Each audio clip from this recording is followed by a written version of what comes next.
Okay, good morning everyone. आज हामी यस स्ट्रक्चर नेटवर्क नेपालद्वारा अर्गनाइज गरिएको एसएनएन वेबिनार सिरिज 005 पार्ट 2 मा छौं। Design of steel structures using STAAD Pro वेबिनारमा part 2 modelling and analysis of an industrial building in STAAD Pro मा छौं।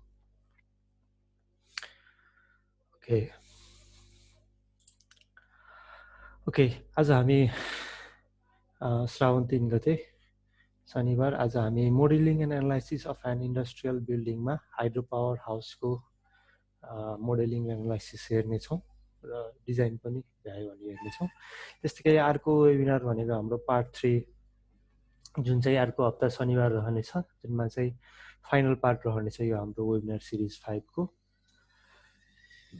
ओके, सुरुमा हामीले यो webinar series design of steel structures using STAAD Pro भने तापनि हामीले इन्डस्ट्रियल बिल्डिङ जुन हामीले हाइड्रो पावर गर्दैछौँ त्यो पार्टिकुलर हाइड्रो पावर चाहिँ स्टिल त छ, तर त्यो भन्दा पनि धेरै आरसीसी त्यसमा भएको हुनाले हामीले आरसीसीलाई पनि इन्भल्भ गराएका छौँ। र पहिला सुरु चाहिँ म कङ्क्रिट डिजाइन पर आइएस 456 मा चाहिँ हाम्रो स्ट्याड प्रोमा यदि डिजाइन गर्यो भने के प्यारामिटरहरू हुन्छ नि, डिजाइन प्यारामिटरहरू, त्यसको बारेमा ओभरअल हेरौँ हामी पहिला सुरुमा। जस्तै अब त्यसमा एफआई मेन भन्ने हुन्छ, त्यो भनेको चाहिँ yield stress for the main reinforcement स्टिलको भयो, जुन चाहिँ अब हाम्रो केसमा 500 अथवा 415 हुने भयो। त्यस्तै गरी सेकेन्डरीको एफआई एससिसी भन्ने हुन्छ, त्यस्तै गरी एफसी भनेको कङ्क्रिटको एल्ड स्ट्रेस। त्यस्तै गरी हामीसँग के हुन्छ त अरू भन्दाखेरि क्लियर भन्ने हुन्छ, त्यो भनेको क्लियर कभर। अब हामी कोलमलाई 40 mm दिन सक्छौँ भने बिमलाई 25 अथवा रिक्वायर्ड हाम्रो के छ त्यो अनुसार दिने हुन्छ। त्यस्तै गरी हामीसँग मेन इन्फोर्समेन्टको रिबार कति राख्ने अथवा मिनिमम म्याक्सिमम मेन इन्फोर्समेन्टलाई मिनिमम कतिबाट रिबार सुरु गर्ने र म्याक्सिमम कति राख्ने भन्ने कुरा चाहिँ यो मेन र म्याक्स मेनमा हुन्छ। त्यस्तै गरी सेकेन्डरी रिबारको पनि मेन सेक र म्याक्स सेक भन्ने हुन्छ। अहिले के छ, यो चाहिँ सबै डिफल्ट भ्यालुहरू हो, केही पनि गरिएन हामीले, यो प्यारामिटरहरू हामीले चेन्ज गरेन भने चाहिँ यिनीहरू भ्यालु नै युज हुन्छ भन्ने बुझिन्छ। त्यस्तै गरी ब्रेसिङ भन्ने हुन्छ, ब्रेसिङ पनि दुईटा किसिमको हुन्छ, बिम डिजाइन र कोलम डिजाइनको लागि। अब जस्तै अब भ्यालु अफ 1 भनेको चाहिँ एक्जियल फोर्स चाहिँ लिनेलाई चाहिँ 1 भन्ने भ्यालु दिनुपर्छ। त्यस्तै गरी कोलममा पनि 1 भनेको चाहिँ अन ब्रेस अबाउट मेजर एक्सिस, त्यस्तै गरी 2 भनेको चाहिँ अन ब्रेस अबाउट माइनर एक्सिस, त्यस्तै गरी 3 भनेको चाहिँ अन ब्रेस अबाउट बोथ एक्सिस। त्यस्तै गरी रेसियो भन्ने हुन्छ, जुन भनेको चाहिँ म्याक्सिमम पर्सेन्टेज रिबारको पर्सेन्टेज कति राख्ने त्यो भन्ने भयो। त्यस्तै गरी अब हामी यता देख्न सक्छौँ के भन्दाखेरि अब आर फेस भन्ने हुन्छ, जसमा चाहिँ चारवटै भ्यालु अफ 4 हाल्यो भने चाहिँ लङ म्युचुअल रिइन्फोर्समेन्ट चाहिँ कोलमको चारवटै डिरेक्सन अलङमा राख्ने कि त्यो इक्वली डिस्ट्रिब्युट गर्ने कि नगर्ने त्यो कुराहरू भयो। त्यस्तै गरी वाइड भनेको जेडी जुन भनेको चाहिँ वाइड हो, त्यो चाहिँ कति राख्ने। त्यसको डेप्थ भनेको जुन चाहिँ हाम्रो भनौँ न यदि बिमको केसमा हो भने भर्टिकल, जुनलाई हामी डेप्थ भनौँ, त्यो चाहिँ वाइडी भन्ने डेप्थ भयो। त्यसै ट्र्याक भन्ने हुन्छ, ट्र्याक भनेको चाहिँ के भन्दाखेरि हामीले आउटपुट्सहरू हेर्छ नि स्ट्याडमा, त्यो चाहिँ कति डिटेलसम्म हेर्ने। जस्तै ट्र्याक 0 भन्यो भने रिइन्फोर्समेन्ट डिटेल एट स्ट्याड मिडल र इन्डमा तिनवटा पोइन्टमा मात्र यदि हामीलाई आउटपुट चाहिएको भने चाहिँ हामीले ट्र्याक 0 राखे भयो फर बिम डिजाइन है। त्यस्तै गरी ट्र्याक 1 हाल्यो भने चाहिँ के दिन्छ भन्दा क्रिटिकल मुभमेन्ट पनि इन एडिसन, त्यो माथिको स्टार्ट मिडल र इनमा त दिन्छ नै, त्यसको अलावा क्रिटिकल मुभमेन्टहरू पनि दिन्छ। त्यस्तै गरी 2 हाल्यो भने चाहिँ अझै इन्टरमिडिएट सेक्सनहरू, जुन चाहिँ कतिवटा सेक्सन हामीले डिफाइन गरेको छौँ, 10वटा स्टेसन 12वटा स्टेसन, त्यो सबैको दिन्छ, त्यो चाहिँ हाम्रो ट्र्याक 2 भयो। त्यस्तै गरी कोलममा नि कति डिटेल आउटपुट निकाल्ने हो, त्यो चाहिँ हाम्रो ट्र्याक 1 ट्र्याक 2 भन्नेले चाहिँ डिफाइन गर्छ। त्यस्तै गरी आरइआइएनएफ भन्ने हुन्छ, त्यसमा चाहिँ 1 को भ्यालु मिन चाहिँ स्पिरल इन्फोर्समेन्ट भन्ने बुझिन्छ। त्यस्तै गरी इएलजेड भन्ने छ, जुन भनेको चाहिँ इफेक्टिभ लेन्थ टु एक्चुअल लेन्थको रेसियो, जुन चाहिँ डिफल्टमा चाहिँ 1 हुन्छ अबाउट मेजर एक्सिस। त्यसै गरी माइनर एक्सिस भन्ने वाइ हुन्छ। के याद गर्नुपर्छ भन्दाखेरि माइनर एक्सिसलाई चाहिँ जेनरली नभनौँ, सधैँ जस्तो वाइले चाहिँ डिफाइन गरेको हुन्छ भने मेजर एक्सिसलाई चाहिँ जेडले। अब किन यो हुन्छ त्यो अहिले हामी हेर्छौँ। त्यस्तै गरी युएलवाई र युएलजेड भनेको ratio of unsupported length to actual लेन्थको भ्यालुहरू भयो। त्यस्तै गरी टोर्सन कन्सिडर गर्ने कि नगर्ने, यदि 0 गऱ्यो भने टोर्सन टु बी कन्सिडर्ड 1 गऱ्यो भने टोर्सनलाई नेग्लेक्ट गर्ने। त्यस्तै गरी एसपिएस मेन भनेको चाहिँ minimum clear distance between main reinforcement bar in column र बिममा कति राख्ने, 25 राख्ने, 30 राख्ने, यो कुराहरू चाहिँ हाम्रो भयो। त्यस्तै गरी फेसको लागि यस फेस भन्ने भयो। त्यस्तै गरी ई फेस भन्ने चाहिँ बिमको इन्डको support location at the end of बिममा हुने कुरा भयो। त्यस्तै गरी इएनएसएच भनेको चाहिँ कहिलेकाहीँ हामीलाई चाहिँ यो इन्हान्स सियर स्ट्रेन्थ जुन चाहिँ हाम्रो क्लज नम्बर 40.5 आइएस 456मा जुन हामीले त्यो इन्हान्स सियर कीहरू लगायतको जुन चिजहरू राखेर जुन गरिन्छ त्यो चाहिँ यदि हामीले राख्ने कि नराख्ने, 1 गऱ्यो भने अर्डिनरी भयो अथवा कुनै भ्यालु राख्यो भने कति कति डिस्टेन्समा राख्ने, त्यो कुराहरू सबै यो इएनएसएसमा हुन्छ। त्यस्तै गरी आरइएनएसएसमा पनि distance of the start or end point of the member nearest सपोर्टमा कति छ भन्ने कुरा भयो। त्यस्तै गरी हामीसँग अब यो त रह्यो कङ्क्रिटको कुरा। त्यस्तै गरी वाल डिजाइन जुन भनेको सेयर वाल डिजाइन भनौँ, त्यो चाहिँ हाम्रो यदि आइएस 456मा गर्ने हो भने हामीसँग डिफ्रेन्ट प्यारामिटर हुन्छ। अब यो प्यारामिटर टेबलको भयो। त्यस्तै गरी हामीले कोडिङमा चाहिँ यो हामीले देखे जस्तै पहिला स्टार्ट गर्छौँ, कोड दिन्छौँ, त्यसपछि एफआई मेन भनेर कति हो 500 हो भने यो एफआईको ठाउँमा 500 राख्ने भयो यहाँको भ्यालु। त्यस्तै गरी एफसीको भ्यालु राख्छौँ। त्यस्तै गरी एच मिन भनेको चाहिँ minimum size of horizontal reinforcing bar भनेर जो डिफ्रेन्ट प्यारामिटरहरू छ। यसरी चाहिँ हामीले दिएर चाहिँ के गर्छौँ, सेयर वाल अथवा वाल डिजाइन गर्छौँ। र हामीले वाल डिजाइन गर्दाखेरि एज अ प्लेटको रूपमा पनि डिजाइन त गर्न मिल्छ, तर त्योभन्दा पनि हामीले सर्फेसको रूपमा डिजाइन गर्छौँ। किन भन्दाखेरि प्लेट र सर्फेस गर्दाखेरि चाहिँ सर्फेस गऱ्यो भने चाहिँ टुक्रा टुक्रा भए पनि एउटै चिज हो भन्ने बुझिन्छ र रिबार त्यही अनुसारको आउँछ भने प्लेटमा चाहिँ खालि स्ट्रेस मात्र आउने भयो र त्यो पनि जति टुक्रा गऱ्यो त्यो डिफ्रेन्ट डिफ्रेन्ट हो भन्ने बुझिन्छ प्लेटमा। त्यसरी चाहिँ हामीले सर्फेसको रूपमा चाहिँ वाल डिजाइन गर्छौँ।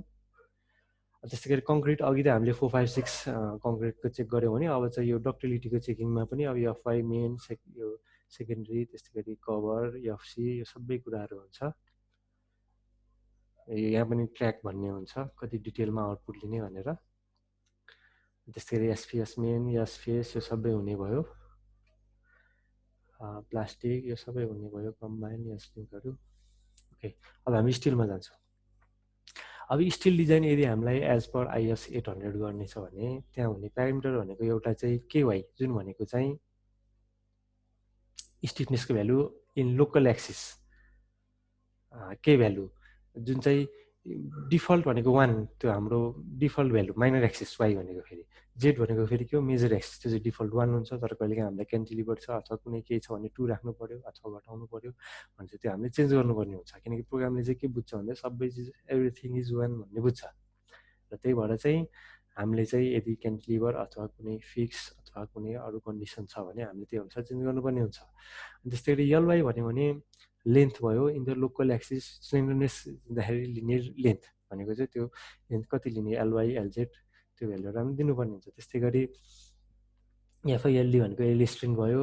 अब त्यस्तै गरी एनएसएफ भनेको चाहिँ net section factor for tension member. कहिलेकाहीँ टेन्सन मेम्बरलाई जति एरिया छ त्यो चाहिँ हामीले दिएको सेक्सन, कुनै अब आइएसएमबी बिम दियो अथवा च्यानल दियो अरू कुनै सेक्सन दियो भने त्यसको टोटल एरिया लिने कि होइन अलिकति घटाएर 80% अथवा 90% मात्र लिने हो, त्यो चिज चाहिँ यो एनएसएफले चाहिँ net section factor for tension member कति एरिया लिने त्यो कुरा चाहिँ एनएसएफले दिने भयो। र कुन केसमा इम्पोर्टेन्ट हुन्छ भन्दाखेरि हामीले डाइरेक्ट एनालाइसिसहरू गर्दाखेरि चाहिँ यो भ्यालुहरू पनि चेन्ज गरेर गर्नुपर्ने हुनसक्छ। त्यस्तै गरी अनसपोर्टेड लेन्थ यो युएनएल भयो, युएनएफ भयो, एसएसवाईहरू भनेको स्वेज भएको नभएको होइन, वाइ डिरेक्सनमा जेड डिरेक्सनमा। त्यस्तै गरी सिएमवाई सिएमजेड यो पनि स्वे भयो भने 0.85 हुन्छ अथवा क्यालकुलेटेड फर नन स्वेलाई हुन्छ। त्यस्तै गरी मेन टिमेन दुईवटा छ। टिमेन भनेको टेन्सन मेम्बर, एउटै मेम्बर पनि कहिले टेन्सनमा हुन्छ कहिले कम्प्रेसनमा हुन्छ, त्यो केसमा त्यसको भ्यालु दुईवटा हुन्छ। ठिक छ नि, एलावेड सिलिन्डर भ्यालु टेन्सन केसमा एउटा र कम्प्रेसन केसमा एउटा। यो माथिको केही मेन भनेको केही पनि नभएको अगाडिपट्टि टी नभएको भनेको चाहिँ कम्प्रेसनको लागि, त्यो चाहिँ डिफल्ट 180 हुने भयो सिलिन्डरनेस रेसियोको भ्यालु भने। टी मेन भनेको टेन्सनको केसमा चाहिँ 400 हुने भयो। अब यो हामी चेन्ज गर्नुपर्ने पनि हुनसक्छ। कहिलेकाहीँ अब हामीलाई क्रेन डिजाइन गर्नु छ मानौँ भने हाम्रो त्यो आइएस 800को त्यो सुरुको पेजमा एउटा टेबल छ जसमा चाहिँ हामीले भ्यालु कति लिने भन्ने कुरा त्यसमा स्पेसिफाई भएको छ। क्लेडिङमा कति लिने अथवा सर्टेन ब्रेसिङ यताउतामा कति लिने भन्ने त्यसमा डिफाइन हुन्छ। त्यो हेरेर हामीले चेन्ज गर्नु पनि पर्ने हुन्छ। ओके, त्यस्तै गरी ट्र्याक भनेर आउटपुटहरूको कुरा भयो। अब अर्कोतिर हेरौँ, डिम्याक्स र डिमिन भन्ने हुन्छ। म्याक्सिमम एलाउबल डेप्थ कति र मिनिमम एलाउबल डेप्थ कति त्यो हामीले स्पेसिफाई गर्न सक्छौँ।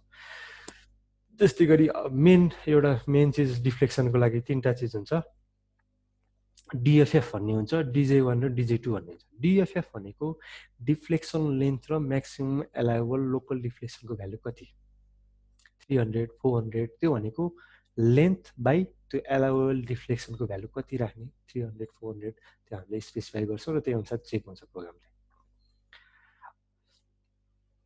No one mandatory for deflection check भन्नाले यदि यो राखेनौँ भने 0 भनेपछि डिफ्लेक्सन चेकै भएन।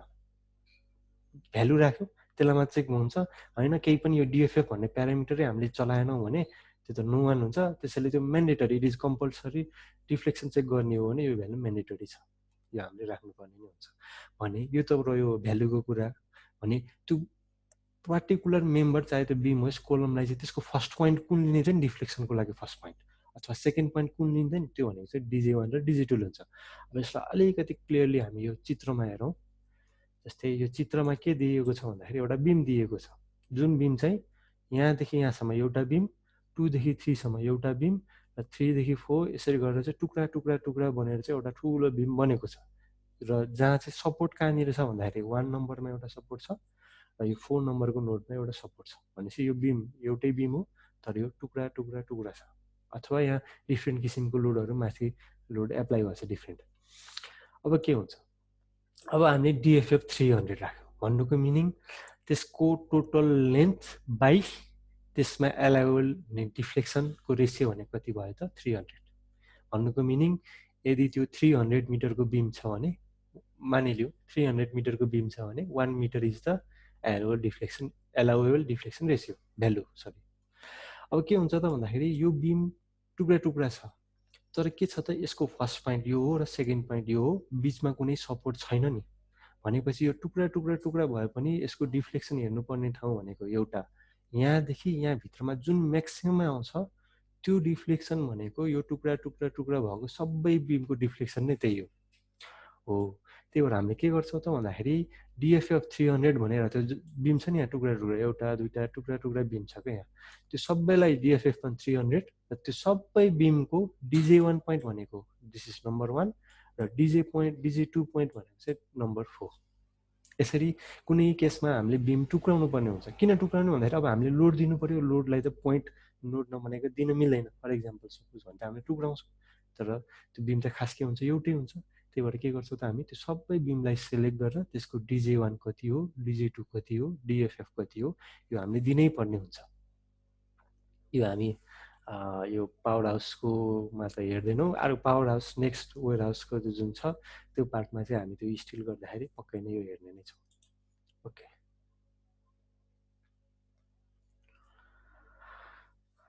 यो DJ1 DJ2 त्यस्तै गरी हामीलाई अब यो धेरै अप्सनहरू सायद अरू सफ्टवेयरहरूमा होला नहोला।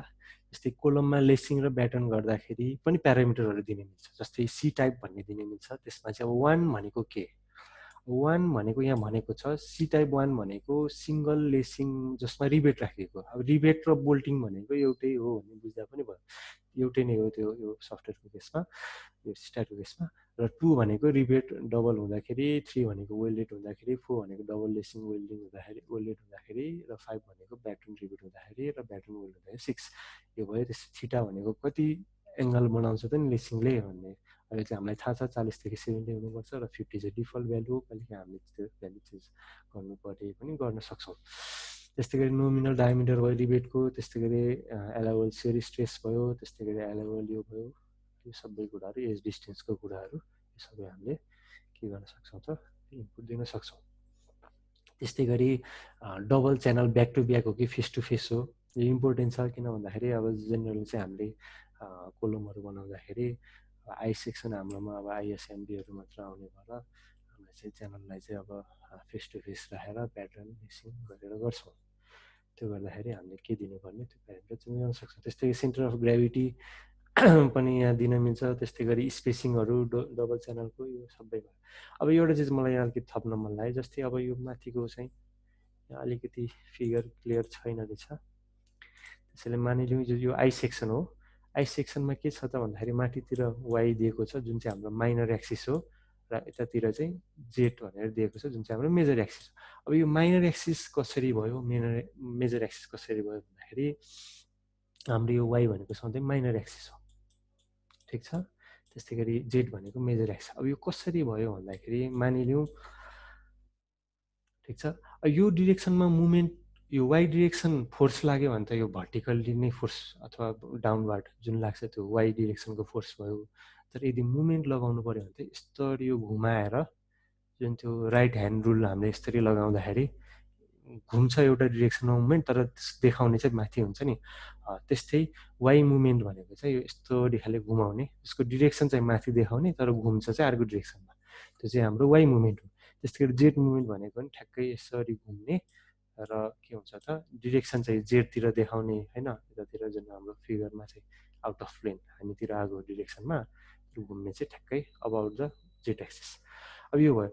अब हामीलाई के थाहा छ त भन्दाखेरि यो आई सेक्सनलाई यदि हामीले घुमाइदिने हो भने कुनै एउटा भनौँ न होरिजेन्टल फोर्स लगाएर हामीलाई होइन यसरी लगाएर दुइटा कपाल जस्तो फोर्स लगाएर यदि हामी वाइ डिरेक्सनको मुभमेन्ट झिक्छौँ र अर्को केसमा चाहिँ यहाँ माथिबाट एउटा फोर्स र तलबाट एउटा फोर्स लगाएर हामी त्यसलाई अबाउट जेट एक्सिस घुमाउँछौँ मानौँ भने हामीलाई पक्कै पनि जेट मुभमेन्ट घुमाउन गाह्रो पर्छ।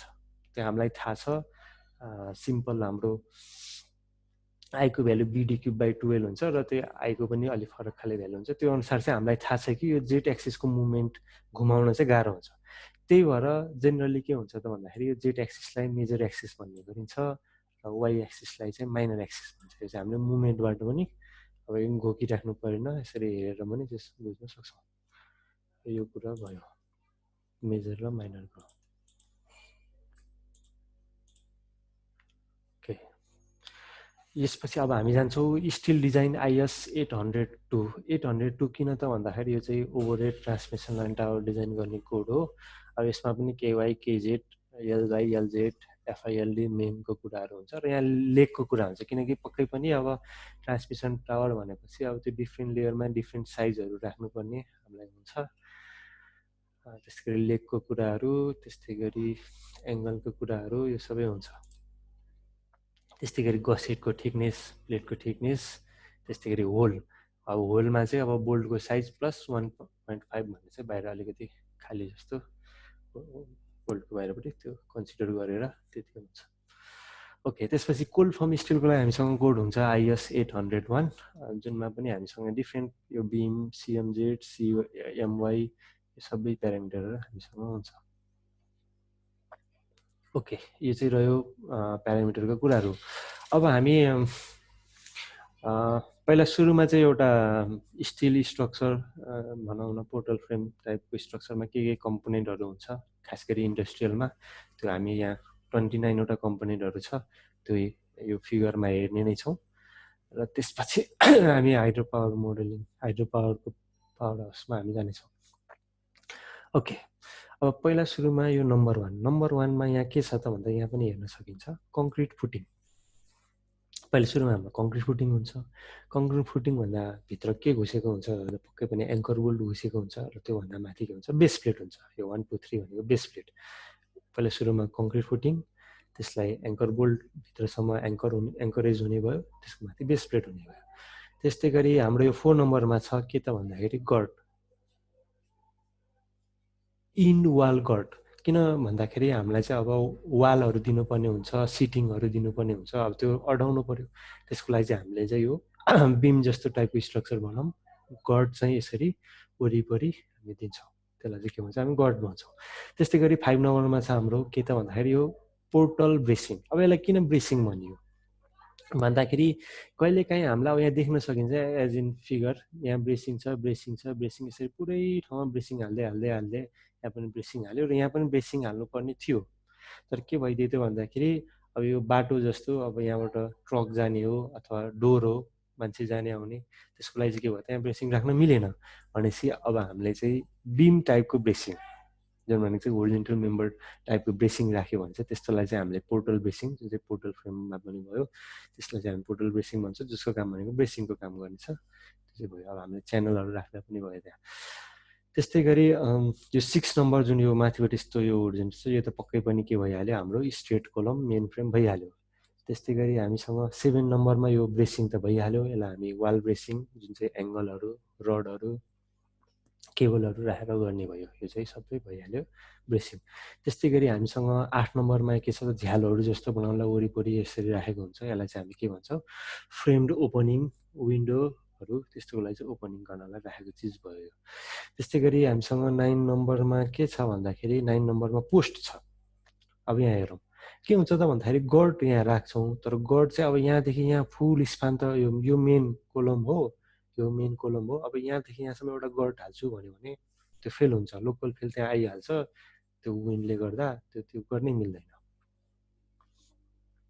त्यो केसमा के गर्नुपर्छ भन्दा हामीले भर्टिकल पोस्टहरू अथवा यसलाई भन्दाखेरि इन्ड वाल विन्ड कोलम भनेर जुन चाहिँ विन्डको लागि खास त्यो गर्ड राख्ने अनि गर्डमा बाहिर सिट राख्ने र विन्ड फोर्स नै आउने भएर त्यस्तो किसिमको राख्यौँ पोस्ट अथवा इन्ड वाल विन्ड कोलम भन्छौँ, सानो सानो पोस्टहरू राख्छौँ। र त्यसको एउटा चिज के याद गर्नुपर्छ भन्दा यो पोर्टल फ्रेममा अब पोर्टल फ्रेममा त धेरै ठुलो लोड आइरहेको हुन्छ माथि भने त्यो लोड त्यहाँ पोस्टमा दिने कि नदिने, नदिने हो भने हामीले त्यहाँ release in the x direction अथवा अलङ द मेम्बर त्यो पनि गर्नुपर्ने हुनसक्छ। ठिक छ। त्यस्तै गरी यो चाहिँ पोस्टहरू भयो, स्मल साइजको हुन्छ, त्यस्तो कोलम जस्तो ठुलो साइजको हुँदैन, त्यो पनि हामीले हेर्छौँ। र जसको मेन मिसन भनेको पक्कै पनि ल्याटरल लोड विन्ड लोड नै धान्ने हो, ग्राभिटी लोड भन्दा पनि माथिबाट आएको लोड भन्दा पनि। यो हामी 9 नम्बरमा भयो। त्यस्तै गरी 10मा भनेको अब यो होरिजेन्टल ब्रेसिङ पनि हो अथवा यसलाई रुफ ब्रेसिङ पनि भनौँ, जसको अब जुन चाहिँ एङ्गल रड केबलहरूले बन्ने नै भयो। त्यस्तै गरी हामी अब जाउँ 11 नम्बरमा। 11 नम्बर भनेको त ऱ्याफ्टर भइहाल्यो, मेन ऱ्याफ्टर जुन चाहिँ यो माथिपट्टिको यो पोर्टल फ्रेमको केसमा ऱ्याफ्टर हुने भयो। त्यस्तै गरी 12मा हेऱ्यो भने यो दुईवटा पोर्टल फ्रेम, यो एउटा पोर्टल फ्रेम छ, त्यस्तै गरी यतापट्टि अर्को एउटा पोर्टल फ्रेम छ, र त्यो पोर्टल फ्रेमलाई जोड्ने एउटा बिम छ यसरी, त्यसको तलबाट गएको छ 12 नम्बरमा। ठिक छ।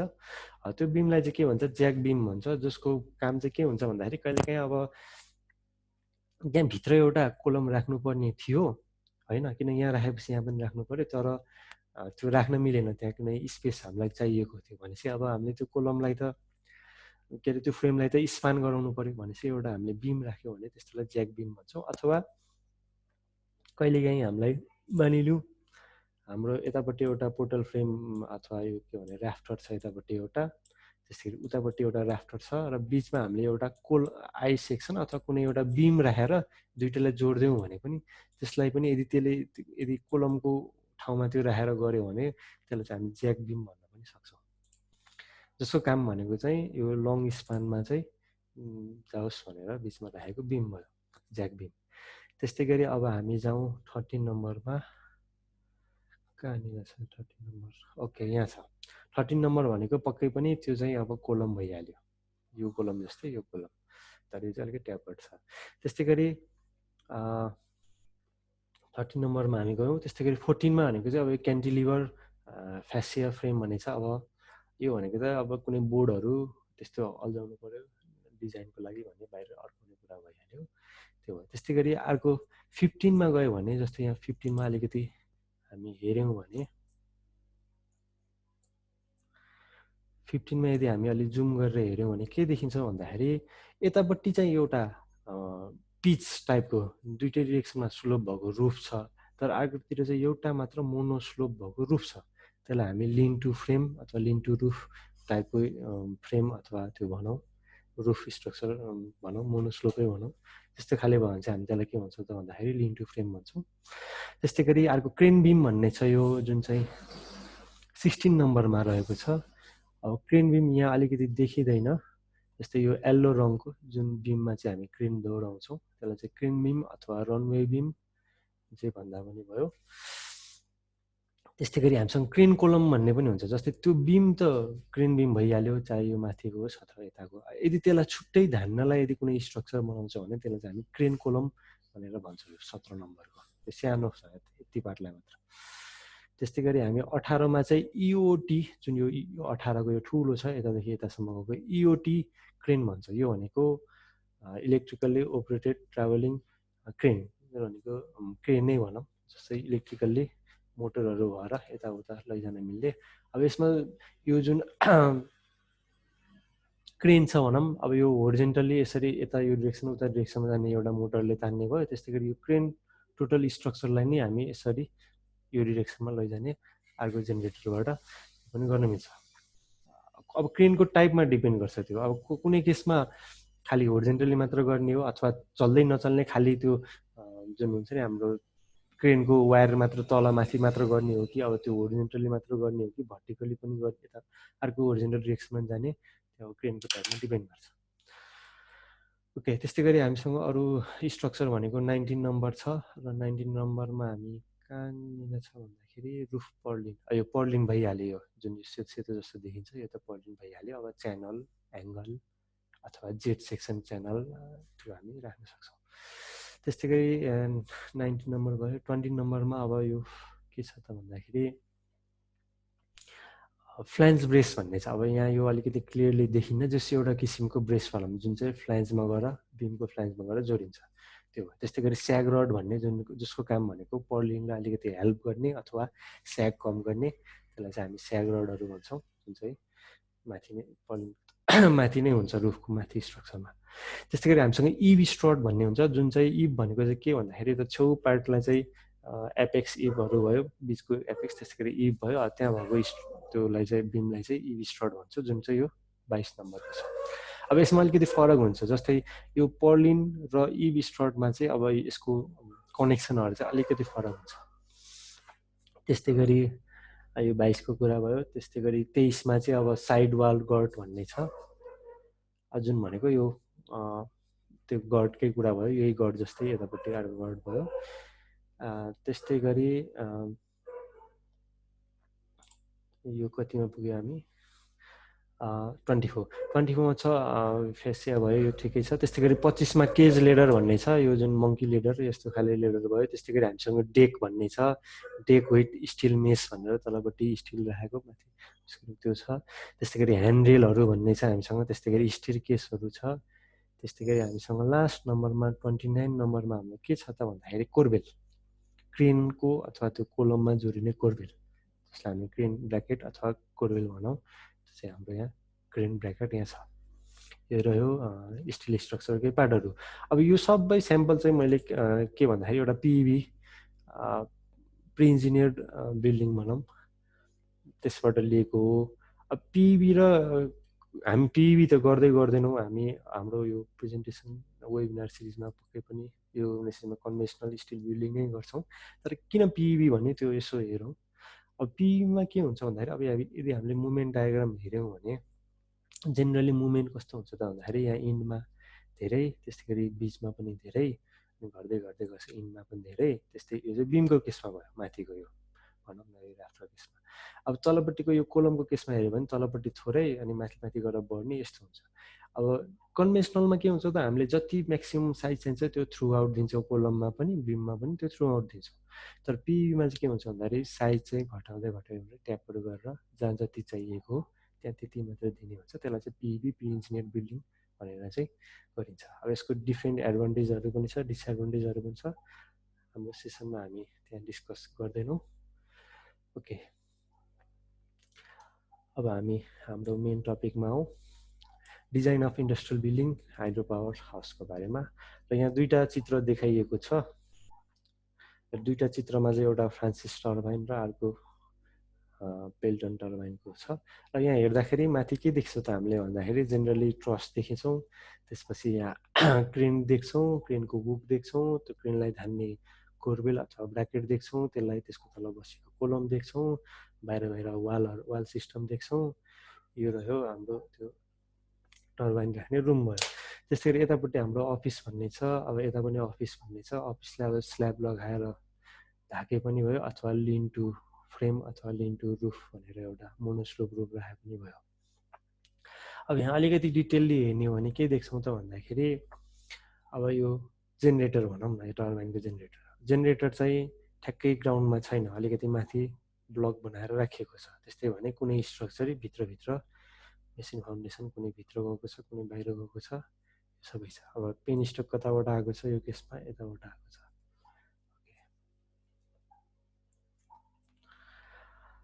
अब यो चाहिँ एउटा पार्टहरू के हुन्छ त अब हाइड्रो पावर डिजाइनमा भन्दाखेरि अब हाइड्रोलोजिकल स्टडी, हाइड्रोलिक डिजाइन, त्यस्तै गरी टोपोग्राफी सर्वे, अनि त्यसपछि जियोलोजिकल जियोटेक्निकल इन्भेस्टिगेसन, अनि त्यसपछि सर्वे के अरे स्ट्रक्चरल इन्जिनियरिङ र हाम्रो मेन पार्ट अथवा ओभरअल भनौँ न हामी यही 4th नम्बरको स्ट्रक्चर इन्जिनियरिङ पार्टमा नै बेस भएर हामी हेर्नेछौँ।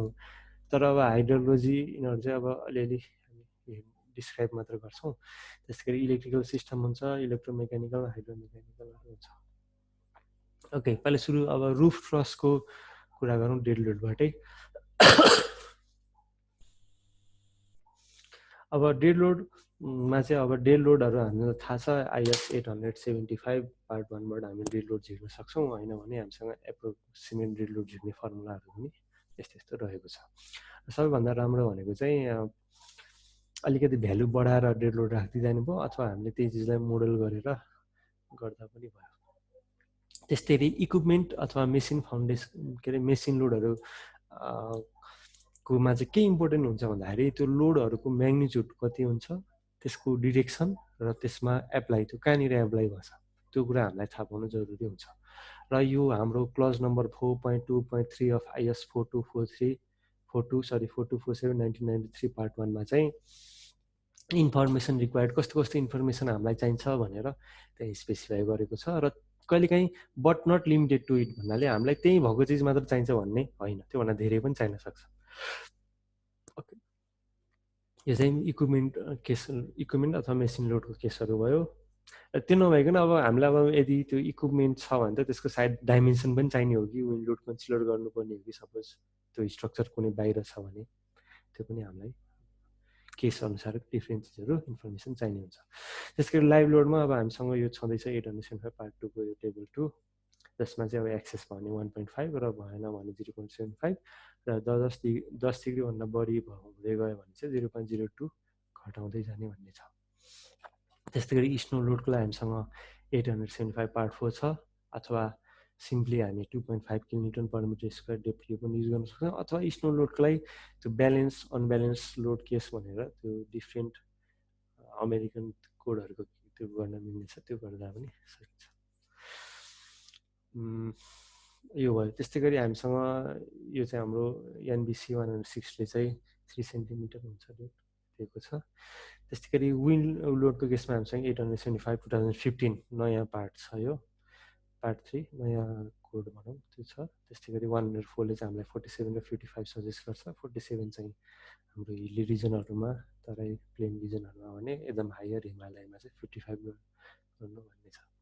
त्यस्तै गरी अर्थको हामीसँग 1893 2002 2016 आइसक्यो लेटेस्ट। त्यस्तै गरी NBC 105 छ। ओके, अब हामी जान्छौँ EOT क्रेनको लागि चाहिँ अब यो एउटा स्याम्पल हो। अब यसमा के डाटा दिएको छ खर्खर हेरौँ भन्नाले यो हाम्रो क्रेनको ड्रइङ भनौँ। अब यसमा चाहिँ अब हाम्रो क्रेन पहिला सुरु त क्रेनको ओभरअल साइज कति छ त्यो दिन्छ। ओभरअल लेन्थ 14.15 मिटर भन्ने छ। त्यसको स्पान कति छ त्यो भनेको त्यो व्हिलदेखि व्हिल जहाँ भनेको किन इम्पोर्टेन्ट हुन्छ हाम्रो त्यो दिस इज पोइन्ट लाग्ने पोइन्ट हाम्रो लोड लाग्ने ठाउँ हो नि त्यो व्हिल भनेको हो भनेपछि चाहिँ हामीले यो 14 भन्दा पनि यो 13.7 चाहिँ हामीले मोडल गर्नुपर्ने भयो स्ट्रक्चरमा यदि लोड लगाउने हो भने। त्यस्तै गरी अब यो अरू चिज पनि हुन्छ, जस्तै अब यो हुक छ, यो हुक यसरी होरिजेन्टल कहाँसम्म जान पाउँछ त भन्दाखेरि एप्रोक्सिमेटली 1200 यता, यो जुन यो भनौँ न कोरबेलको माथि जुन यो रनवे बिम छ त्यसको 1200 उता मात्र के छ त यो क्रेन यसरी जान पाइन्छ, उता पनि के छ त 1200 उता मात्र जान पाइन्छ भन्ने छ। किन यो चाहियो? किन यो भन्दाखेरि भोलि हामीले यो क्रेनलाई यहाँसम्म मात्र लैजान्छु यो भन्दा त लैजान मिल्दैन। र त्यो लैजाँदाखेरि यहाँ कति लोड निस्कन्छ त नि, यहाँ कति लोड निस्किन्छ नि त्यो व्हिलबाट आउने लोड जुन चाहिँ यो हाम्रो फाइनल्ली जुन हाम्रो कोरबेल अथवा ब्राकेटमा राख्छ त्यो हामीले क्यालकुलेट गर्नुपर्ने हुन्छ। त्यसको लागि यो डिस्टेन्स पनि एकदम इम्पोर्टेन्ट हुन्छ, किनकि हामीले त यो टोटल्ली यो 13.7 नै उतासम्म त जान त मिल्दैन यो हुक त्यो हुन्छ। त्यस्तै गरी अब यहाँ यो हुक कति तलसम्म जाने त नि भन्दाखेरि 1000 mm द्याट इज 1 मिटर माथिसम्म चाहिँ यो हुक जान्छ। भनेर यहाँ दिएको छ र लिफ्टको हाइट कति छ यहाँ यो दिएको छ। त्यस्तै गरी यसको यही यो जुन हाम्रो यो क्रेन भनौँ युटी क्रेन, यसको चाहिँ हामीले प्लान भ्यूमा हेऱ्यौँ भने अथवा टप भ्यूमा हेऱ्यौँ भने अब यसमा इम्पोर्टेन्ट कुरा हुन्छ कहिलेकाहीँ क्रेनहरू कति व्हिलको, कोही 2टा हुन्छ, कोही 4वटा, कोही इभन 8वटा, यसरी धेरै धेरै लोड छ भने ठुल्ठुलो क्यापेसिटी भएको क्रेनहरूमा अझै 8वटा पनि हुन्छ। अहिले हाम्रो केसमा अब यहाँ चित्रबाटै बुझ्न सकिन्छ, जस्तै एउटा व्हिल यहाँ छ, एउटा व्हिल यहाँ छ जुन चाहिँ यो रनवे बिम हो, यहाँ दौडिरहेको छ। त्यसै गरी यतापट्टि अर्को एउटा व्हिल छ, अर्को एउटा व्हिल छ, त्यो यता दौडिरहेको छ भने यो जुन जेनेरेटर हुन्छ जुनले चाहिँ हुकलाई त यताउता पनि लैजानु पऱ्यो नि, त्यो चाहिँ यहाँ 4वटा व्हिल छ, हामी त्यो कन्सिडर गर्दैनौँ किनकि त्यो हाम्रो स्ट्रक्चरल पार्टमा पर्दैन, त्यो मेकानिकल पार्टको कुरा भयो, यो क्रेन ओपरेसनको कुरा मात्र भयो। हाम्रो कन्सर्न भनेको यो 4वटा पोइन्ट जहाँबाट चाहिँ यो क्रेन र क्रेनले उठाउने लोड ट्रान्सफर हुने पोइन्ट भनेको त्यो 4वटा व्हिल हो। हामी त्यो चाहिँ त्यसको कति छ स्पेसिङ 4200 दुईवटा बिचको स्पेसिङ ग्याप, त्यस्तै गरी यता पनि गर्छ 4200 यो कुरा चाहिँ हामीलाई इम्पोर्टेन्ट हुन्छ। त्यस्तै गरी यसको साइड भ्यू भयो, अरू भ्यूहरू पनि हामीले हेर्न सक्छौँ र यही कुरा के हुन्छ त भन्दाखेरि टेबुलर फर्ममा पनि आउँछ। अब कहिलेकाहीँ चित्रमा बुझिन्छ बुझिँदैन, अब यहाँ लेखेको हुन्छ कतिवटा व्हिल छ, कति पावरको, कति क्यापासिटीको होइन, जस्तै 25 टन क्यापासिटी स्पिड होइन, 3 मिटर पर मिनट, त्यस्तै गरी गियर बक्स मोटरको ब्रेकको सबै कुरा, ब्रेकको पनि चाहिन्छ किनकि हामीलाई त्यो ब्रेकिङ लोडहरू पनि यदि हामीलाई रियलिस्टिक नै ब्रेकिङ लोडहरू लगाउने भयो त्यहाँबाट त झिक्दा पनि भयो। त्यस्तै गरी वायरको कुराहरू डिफ्रेन्ट कुराहरू हुन्छ र मेन भनेको चाहिँ हामीलाई कस्तो हुन्छ त भन्दाखेरि त्यसको क्यापासिटी कति हुन्छ त्यो इम्पोर्टेन्ट हुन्छ र एउटा व्हिलले कति धान्न सक्छ म्याक्सिमम। जस्तै एउटा मानौँ अब यो 25 टन छ भने त्यो 25 टनकै एउटै भनौँ न एउटै व्हिलले धान्ने पक्कै हुँदैन, एउटा व्हिलको पनि क्यापासिटी हुन्छ। यसको अलिकति डिटेल क्यालकुलेसन पनि हुन्छ। अब हामी अर्कोतिर जाउँ। अब यो पनि एउटा सेक्सन भ्यू भइहाल्यो र यसमा अलिकति डिटेलहरू जस्तै यो रनवे बिमको पनि यो आई सेक्सन छ, माथिबाट एउटा यस्तो घुमाएको च्यानल राखेर गरेको छ, त्यसलाई बोल्टिङ गरेको छ प्लेट हालेर। त्यस्तै गरी यतापट्टिको कोरबेल चाहिँ तलपट्टि यो आइएसएमसी च्यानल राखेर ब्रेस जस्तो बनाएर यसलाई होल्ड गरिरहेको छ। यो कुराहरू पनि यसमा भयो। ठिक छ, ओके ओके। अब हामी एउटा पावर हाउसको सरसर्ती हेर्छौँ। जस्तै के हेर्छौँ त भन्दाखेरि पहिला सुरु चाहिँ अब यो टर्बाइनको कुराहरू रहेको छ, जस्तै यो टर्बाइन सेटिङ, यो कुराहरू अब हामी हेर्छौँ मात्र के छ मात्र हेर्छौँ, यसको भित्र डिटेलली जाँदैनौँ। जस्तै अहिले केसमा एउटा फ्रान्सिस टर्बाइन रहेको छ जसको क्यापासिटी, म्याक्सिमम हेडहरू, रेटेड हेडहरू, मिनिमम हेडहरू, त्यस्तै गरी ब्यारोमेट्रिक प्रेसर पावर हाउस साइडमा कति छ यो भयो।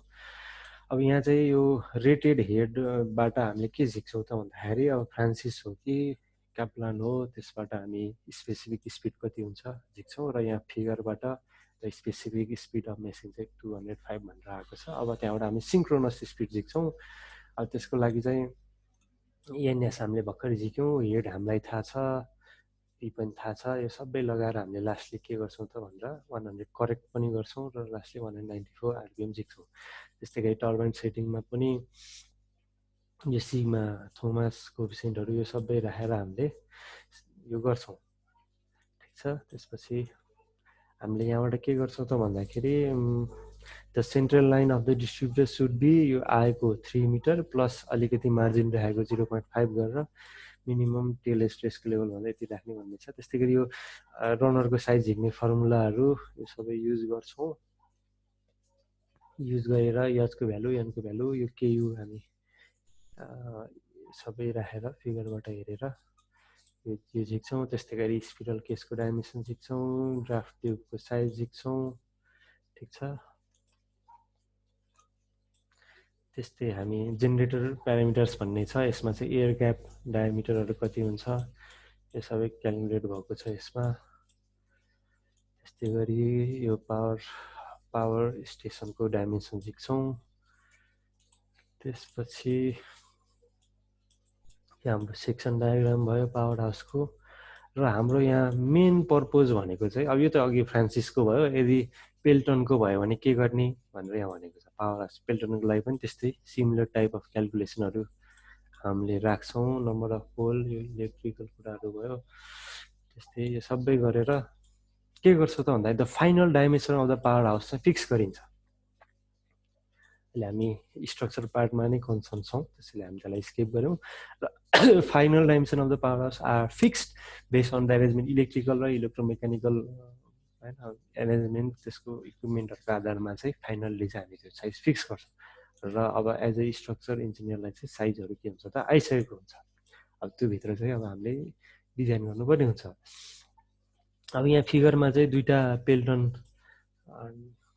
टर्बाइनहरू राखेर चाहिँ अब कति साइजको भन्दाखेरि लाइक लगभग 20 मिटर एउटा साइजमा, भने यतातिर चाहिँ लगभग 16.7 भनेपछि 17-18 जस्तो साइज हामीलाई यो दिएको छ। यो प्लान भ्यू हो, त्यस्तै गरी सेक्सन भ्यू यो भइहाल्यो पक्कै पनि। आजको हाम्रो जुन हेर्छौँ जुन स्ट्रक्चर मोडल, त्यो चाहिँ आज हामी यही नै यसैको नै गर्नेछौँ। ओके, यो चाहिँ सेक्सन भ्यूहरू पनि भयो। अब यहाँ हेऱ्यौँ भने अब यहाँ यो जेनेरेटरको लागि भएर यो माथिपट्टि छ अलिकति, यो यसको बेसमा बसेको छैन। ठिक छ ल, ओके। अब पहिला सुरुमा त के गरौँ भन्दाखेरि हामी सरसर्ती यो एउटा म्यानुअल हो, हामी चाहिँ के क्यालकुलेट भयो त्यो म्यानुअली नै यो स्लाइडमा हेर्छौँ। त्यसपछि त्यही कुरा हामी स्ट्याडमा गरिसकेका छौँ, त्यो गरेको चिजलाई के राख्यौँ त्यो हामी हेर्छौँ। त्यसैले आजको क्लासमा अथवा हाम्रो यो वेबिनार सिरिजमा यो भ्यालु इम्पोर्टेन्ट छैन। भ्यालु त हुन त यो रियल भ्यालु नै क्यालकुलेट गरेकै भ्यालु हो, तर जस हामी कसरी आयो त्यो हेर्छौँ र त्यो भ्यालु त्यही मोडलमा एप्लाई भइसकेको भन्ने एजम्सनमा हामी अगाडि बढ्छौँ। अबलाई हेरौँ, अब पाइप पहिला सुरु यो के छ, पर्लिनबाट सुरु गरौँ, माथिबाट स्ट्रक्चर सुरु गरौँ, फाउन्डेसन पछि गरौँ, सुरु माथि स्ट्रक्चर सुरु गरौँ। अब सिजिआई सिटको यो लोड भ्यालु, डेड लोडको भ्यालु भयो, त्यस्तै गरी पर्लिन यति राख्यो भने डेड लोड यति हुन्छ। अनि पर्लिन ट्रस स्पेसिङ, अब ट्रस स्पेसिङ कति राख्ने, अब 4 देखि 6 मिटर अथवा 4.5 देखि 6 मिटर राख्ने भन्छ। र यहाँ चाहिँ 4.6 मिटर राखेको छ। 6 मिटरभन्दा बढी गऱ्यो भने चाहिँ के भनिन्छ भन्दाखेरि पर्लिन पर्लिन ठुल्ठुलो चाहिन्छ, त्योभन्दा धेरै स्पेसिङ चाहिन्छ, झन् अनइकोनोमिक हुन जान्छ। ठिक छ, अब हामी 7, 8, 10 मिटर स्पेसिङ राख्यो ट्रसको भने त्यो रिसर्च गर्दा पनि भयो, पक्कै पनि पर्लिन साइजले गर्दाखेरि चाहिँ झनै अनइकोनोमिक हुन जान्छ। त्यसैले चाहिँ 4 देखि 6 मिटर चाहिँ बेस्ट हो भन्ने छ रिसर्च अनुसार। त्यस्तै गरी अब यो स्पेसिङ राख्यो, त्यस्तै गरी अब पर्लिनको इन्डमा एउटा किसिमको लोड हुन्छ, पर्लिनको सेन्टरमा भएको पर्लिनमा अर्कै किसिमको लोड हुन्छ, इन्टरमिडिएट पर्लिनमा सपोर्ट अथवा इन पर्लिनमा अर्कै हुन्छ, त्यो क्यालकुलेट भयो। त्यस गरी लाइभ लोड भनेको हामीलाई थाहा छ, पहिला त हामीले स्लोप झिक्छौँ र स्लोप चाहिँ 10 डिग्री भन्दा धेरै छ, त्यसैले के गर्छौँ त हामी त्यसलाई घटाउँछौँ। 11 डिग्री रहेछ, त्यही भएर चाहिँ 1 डिग्रीले 0.02ले 0.75लाई घटायो, किनकि 0.75 चाहिँ अनएक्सेसिबल अथवा मान्छे नजाने त्यस्तो किसिमको रुफ लाइभ लोड 0.75 भयो, त्यो हामी गऱ्यौँ। त्यसरी हामी लाइभ लोड पनि दिन्छौँ। अब विन्ड लोडको लागि अब यो फर्मुला छँदैछ, यसमा K1, K2, K3 को भ्यालुहरू राख्ने, त्यो भ्यालुहरू राखेर K1 अब हामीले 47 युज गऱ्यौँ, किनकि अब हिल्ली रिजन हाम्रो त्यो विन्ड कोड एनबिसी विन्ड कोडमा पनि त्यही भनेको छ, 47 100 इयर्स लाइफ स्प्यान राखेर रिक्स भ्यालु यो सबै गरेर हामीले क्यालकुलेट गर्छौँ। र के गर्छौँ त भन्दाखेरि हामीले अब यो इएफ के हो, यो के हो भन्ने चाहिँ अब कोडमा हेर्नु होला, त्यहाँ चाहिँ त्यो कुन साइड एबिसिडी होइन, वालको लागि के गर्ने, त्यस्तै गरी रुफको लागि के गर्ने भन्ने छ। र अहिलेको केसमा चाहिँ अब यो वालमा भन्दा पनि अहिले रुफमा मात्र कन्सर्न छ हाम्रो विन्ड लोड, वालमा छैन। अब यसलाई ओपन स्ट्रक्चर टाइपको स्ट्रक्चर जस्तै बनाऊ, अहिले त्यो मानेको छ। त्यस्तै गरी सिपिआई चाहिँ अब कति पर्मिसिबल छ, 5% भन्दा कम गऱ्यो भने लो पर्मिसिबल, त्यस गरी 5 देखि 20% भने मिडियम, अनि त्योभन्दा बढी भने हाई भनौँ। त्यस्तो किसिमबाट हामीले लास्टली के गर्छौँ त भन्दाखेरि एउटा कोएफिसिएन्ट झिक्छ, र कोएफिसिएन्ट टेन्टेटिभ कति आउनुपर्छ भन्दा यस्तै 0.7 देखि 1.23 जस्तो भ्यालु आउँछ। अब नेगेटिभ भनेको त्यो रुफलाई चाहिँ माथि हावातिर उडाइरहेको छ, कुनै लोड माथिबाट आउँछ भने रुफको केसमा है, फेरि वालको केसमा पनि त्यही हो नि त, पोजिटिभ भनेको टुवार्ड्स द स्ट्रक्चर भयो, नेगेटिभ भनेको आउट अफ स्ट्रक्चरबाट बाहिर जाने लोडलाई चाहिँ नेगेटिभ दिने भयो। यो क्यालकुलेट गऱ्यौँ। त्यसपछि हामीले कति लोड झिक्यौँ त भन्दाखेरि लगभग 2.5 जस्तो होइन, 2.24 किलोन्युटन पर मिटर स्क्वायर अथवा 2.5 किलोमिटर मिटर जस्तो हामीले विन्डको लोड झिक्यौँ। त्यस्तै गरी अब इन्टरमिडिएटमा छुट्टै झिक्यौँ, सपोर्टमा पनि छुट्टै झिक्यौँ, किनकि एरिया डिस्ट्रिब्युसन एरिया फरक छ त्यो रुफको। अनि त्यस्तै गरी पर्लिनको अब यो के गर्यो त भन्दाखेरि यो IS 806 भन्ने पुरानो कोड हो। त्यसमा चाहिँ यो डिफ्रेन्ट ग्रेड र त्यसमा भएको स्ट्रेसहरू, पर्मिसिबल बेन्डिङ स्ट्रेसहरू, म्याक्सिमम फाइबर इन्टेन्सन कम्प्रेसन यो छ। अब हामी के गर्छौँ त दुईवटा केस छ हामीसँग। केस 1 भनेको डेड लोड र विन्ड लोड मिसाउने, अर्को केस 2 भनेको डेड लोड र लाइभ लोड मिसाउने। अहिले हामी रुफ ट्रस डिजाइनमा छौँ। अब यहाँ पक्कै पनि हामीले दिएको साइज यो 90 एम जुन पाइपको साइज छ त्यो युज गरेर गर्छौँ र लेस देन पर्मिसिबल जुन चाहिँ यो 162 कसरी आयो भन्दाखेरि यो कोडमा YST ग्रेड हुँदाखेरि पर्मिसिबल चाहिँ न्युटन पर मिटर 162 भन्ने छ। यो चाहिँ पुरानो कोड हो। अथवा हामीले यही चिजलाई हामीले स्ट्याडमै अथवा कुनै सफ्टवेयरमा मोडल गर्दा पनि हुन्छ, मोडल गरेर एकचोटि क्रस चेक गरे पनि हुन्छ।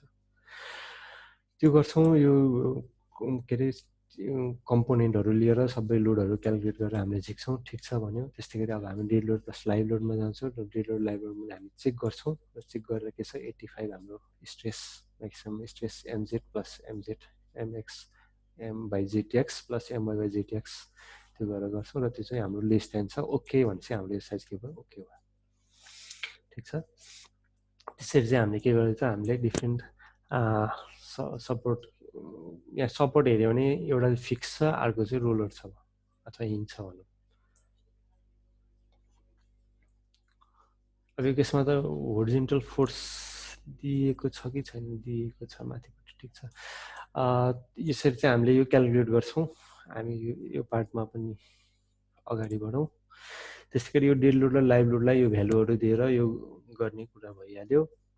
अब यो टेबुलर फर्ममा त्यही चिज चाहिँ अब कुन बिम, त्यसको लेन्थ कति, त्यसको डायमिटर कति, त्यसको टाइप, त्यो लाइट मिडियम हेभी, त्यसको अनि लोड टाइप कम्प्रेसन टेन्सन, त्यसको dead load plus live load जुन भनेको एक्जियल फोर्स कति, त्यसको एरिया कति, इफेक्टिभ लेन्थ कति, र याद गरौँ जति लेन्थ छ त्यति नै इफेक्टिभ लेन्थ छ यहाँ।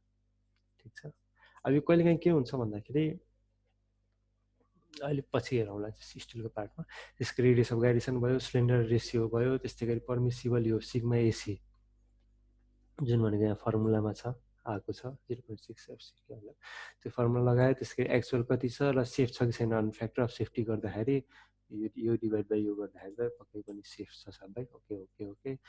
त्यस्तै गरी पर्मिसिबल। अनि यो लास्टमा के रहेको छ त भन्दाखेरि युनिट वेट र वेटको कुराहरू यो भइहाल्यो। त्यसपछि यो चाहिँ डेड लोड प्लस अघिको के थियो, डेड लोड प्लस लाइभ लोडको केसलाई थियो। त्यस्तै गरी हामीसँग अर्को पनि लोड कम्बिनेसन छ, dead load plus live load. त्यसलाई पनि हामी similar type of Excel sheet अथवा क्यालकुलेसन गर्छौँ। यो रह्यो। अब त्यस्तै गरी रुफ स्ल्याबको कुरा रह्यो। अब रुफ स्ल्याबको कुरा गर्दाखेरि सरी रुफ स्ल्याब होइन, रुफ स्ल्याबै हो। रुफ स्ल्याब कुर्दाखेरि हामी त्यही नर्मल स्ल्याब जस्तै डेड लोड झिक्ने, लाइभ लोड झिक्ने। त्यसपछि हामीसँग डिफ्रेन्ट किसिम अफ प्यानल हुन्छ 9वटा टाइपको, कुनै 1 लग एजिस कन्टिन्युस यताउता। त्यसमा चाहिँ हामीले अब यो अल्फाको भ्यालु हामी कोडको त्यो टेबलमा हेरेर, टेबल 26.456 मा हेरेर त्यो कोएफिसिएन्ट ल्याउँछौँ। कोएफिसिएन्ट ल्याएर मुभमेन्ट ल्याउँछौँ। मुभमेन्ट ल्याएर त्यो मुभमेन्टलाई राखेर डेप्थ पुग्छ कि पुग्दैन त्यो हेर्छौँ। डेप्थ पुग्छ भने त्यसपछि त्यो मुभमेन्ट अनुसारको हामी के गर्छौँ रिभार डिजाइन गर्छौँ र नोमिनल अर्को डिरेक्सनमा प्रोभाइड गर्छौँ। यो अनि सेयर चेकहरू यो सबै यो पर्सेन्टेज हेरेर सबै नोमिनल सेयर स्ट्रेस छ कि छैन यो सबै हामी गर्छौँ। र 1/2 यो भइहाल्यो। यो एज युजुअल भयो। यसमा हामी टाइम खर्च नगरौँ। अब क्रेन लोडमा जाउँ। अलिकति नयाँ चिज हुनसक्छ। अब क्रेन लोडमा यहाँ के गरिएको छ भन्दाखेरि डिजाइन अफ क्रेन बिम भयो।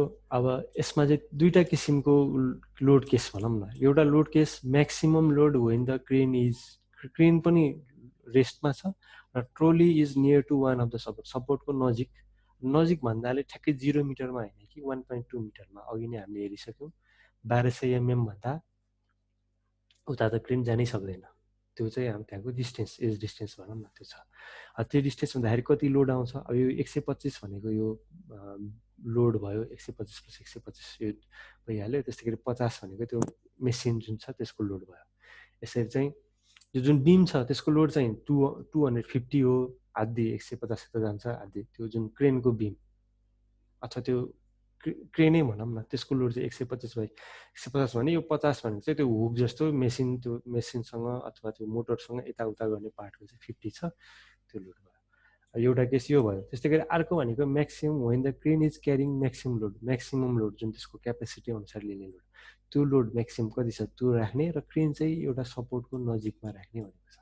भनेपछि अहिले केसमा क्रेनले लिने लोड भनेको 250, 50 किलोमिटर त आफ्नै लोड प्लस 250 चाहिँ त्यसले लिन सक्ने लोड, र यो 125 र 125 भनेको त्यो जुन क्रेन अथवा त्यो बिम भनौँ, त्यो क्रेनवाला बिम त्यसको लोड भइहाल्यो। हामीले यसरी के गर्छौँ, रियाक्सन सिक्छौँ।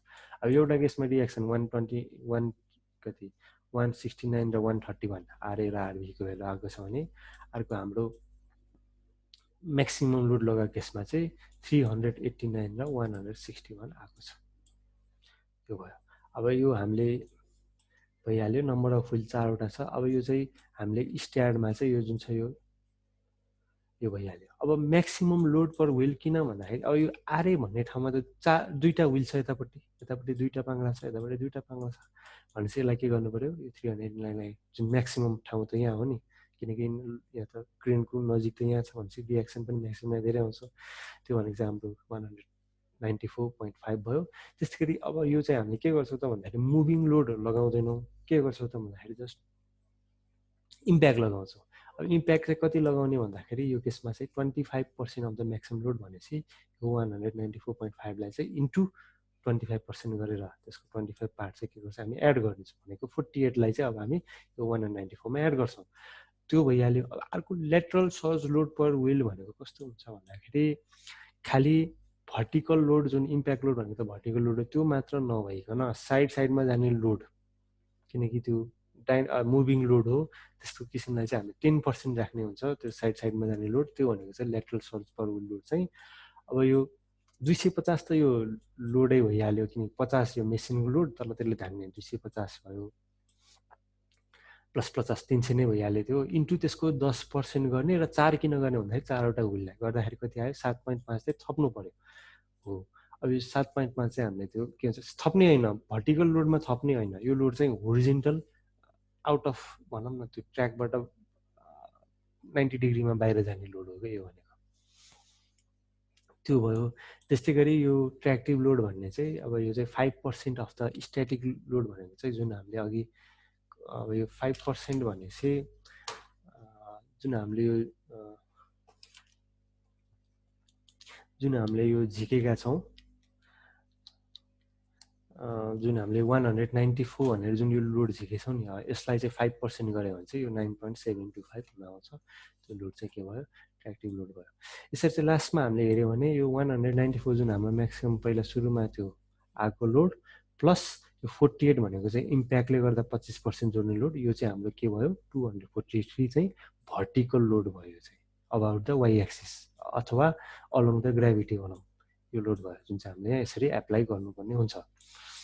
यो चाहिँ यो फिगरमा देखायो, स्ट्याटको फिगरमा। त्यस्तै गरी अब यो चाहिँ त्यही कुराहरू हामीले त्यो केस 1 केस 2 जति पनि केसहरू छ त्यो चाहिँ हामीले मोडलमा त्यो देखायौँ।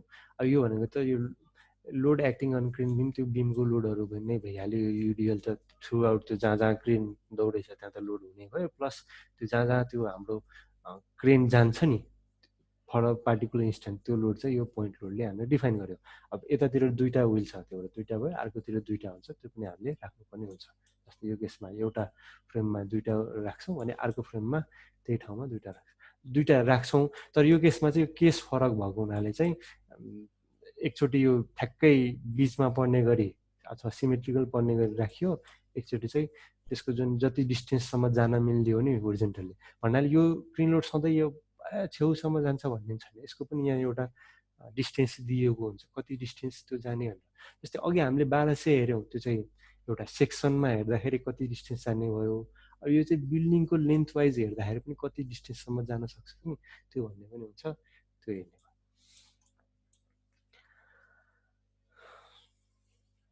अब यो चाहिँ बेन्डिङ मोमेन्ट डायग्रामहरू आयो। अब यहाँबाट के गरिन्छ त भन्दाखेरि अब यहाँ बेन्डिङ मोमेन्ट नोट गरौँ। अब सायद ल ठिक छ 228 भन्ने चाहिँ म्याक्सिमम बेन्डिङ मोमेन्ट आयो। यो कुन केसमा आयो त भन्दाखेरि dead load plus crane load हुँदाखेरिको केसमा आयो। ठिक छ, त्योभन्दा सायद म्याक्सिमम अरू छैन होला। 200 कति 26।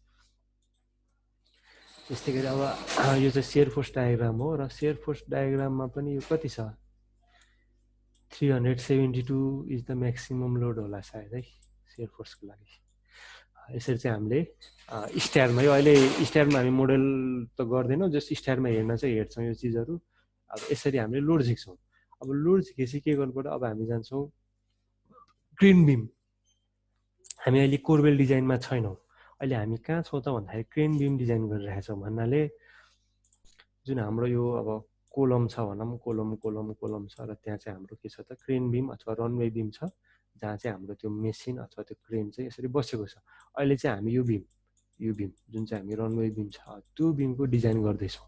अब यहाँ भएको यो क्रेन जुन यो कोरबेल पार्ट छ नि अथवा ब्र्याकेट पार्ट छ नि, यो डिजाइन हामी अलिक एकैछिनपछि हेर्छौँ।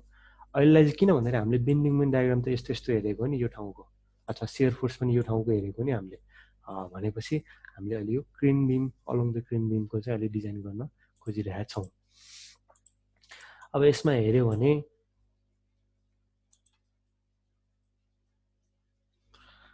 अब सबै यो थियोरिटिकल जस्तो रिपोर्टको कुराहरू भयो। अहिलेलाई चाहिँ अब बिमको वाइड 950 भनेर एज्युम गरियो। 70 प्लस 250 गरेर 950। अब किन 950 त्यो अब यो क्यालकुलेसन गर्दाखेरि पुगेन भने थाहा भइहाल्छ। अब वाइड पनि 700 राखिएछ र 900 250 यसरी एक्सटेन्ड गरिएको छ। अब यसको क्यालकुलेसन हेऱ्यो भने अब यो मुभमेन्ट अघि नै हामीले त्यो फिगरमा याद गरेको थियौँ 228 नै म्याक्सिमम मुभमेन्ट भनेर हामीले त्यहाँ पत्ता लगाएको थियौँ। त्यही मुभमेन्टलाई आधार बनाएर हामी पहिला सुरु डेप्थ झिक्छौँ। ओभरअल डेप्थ हाम्रो 800 राखेको रहेछ। त्यो अहिलेको फिगरमा हेऱ्यो भने पनि थाहा हुन्छ पक्कै। सरी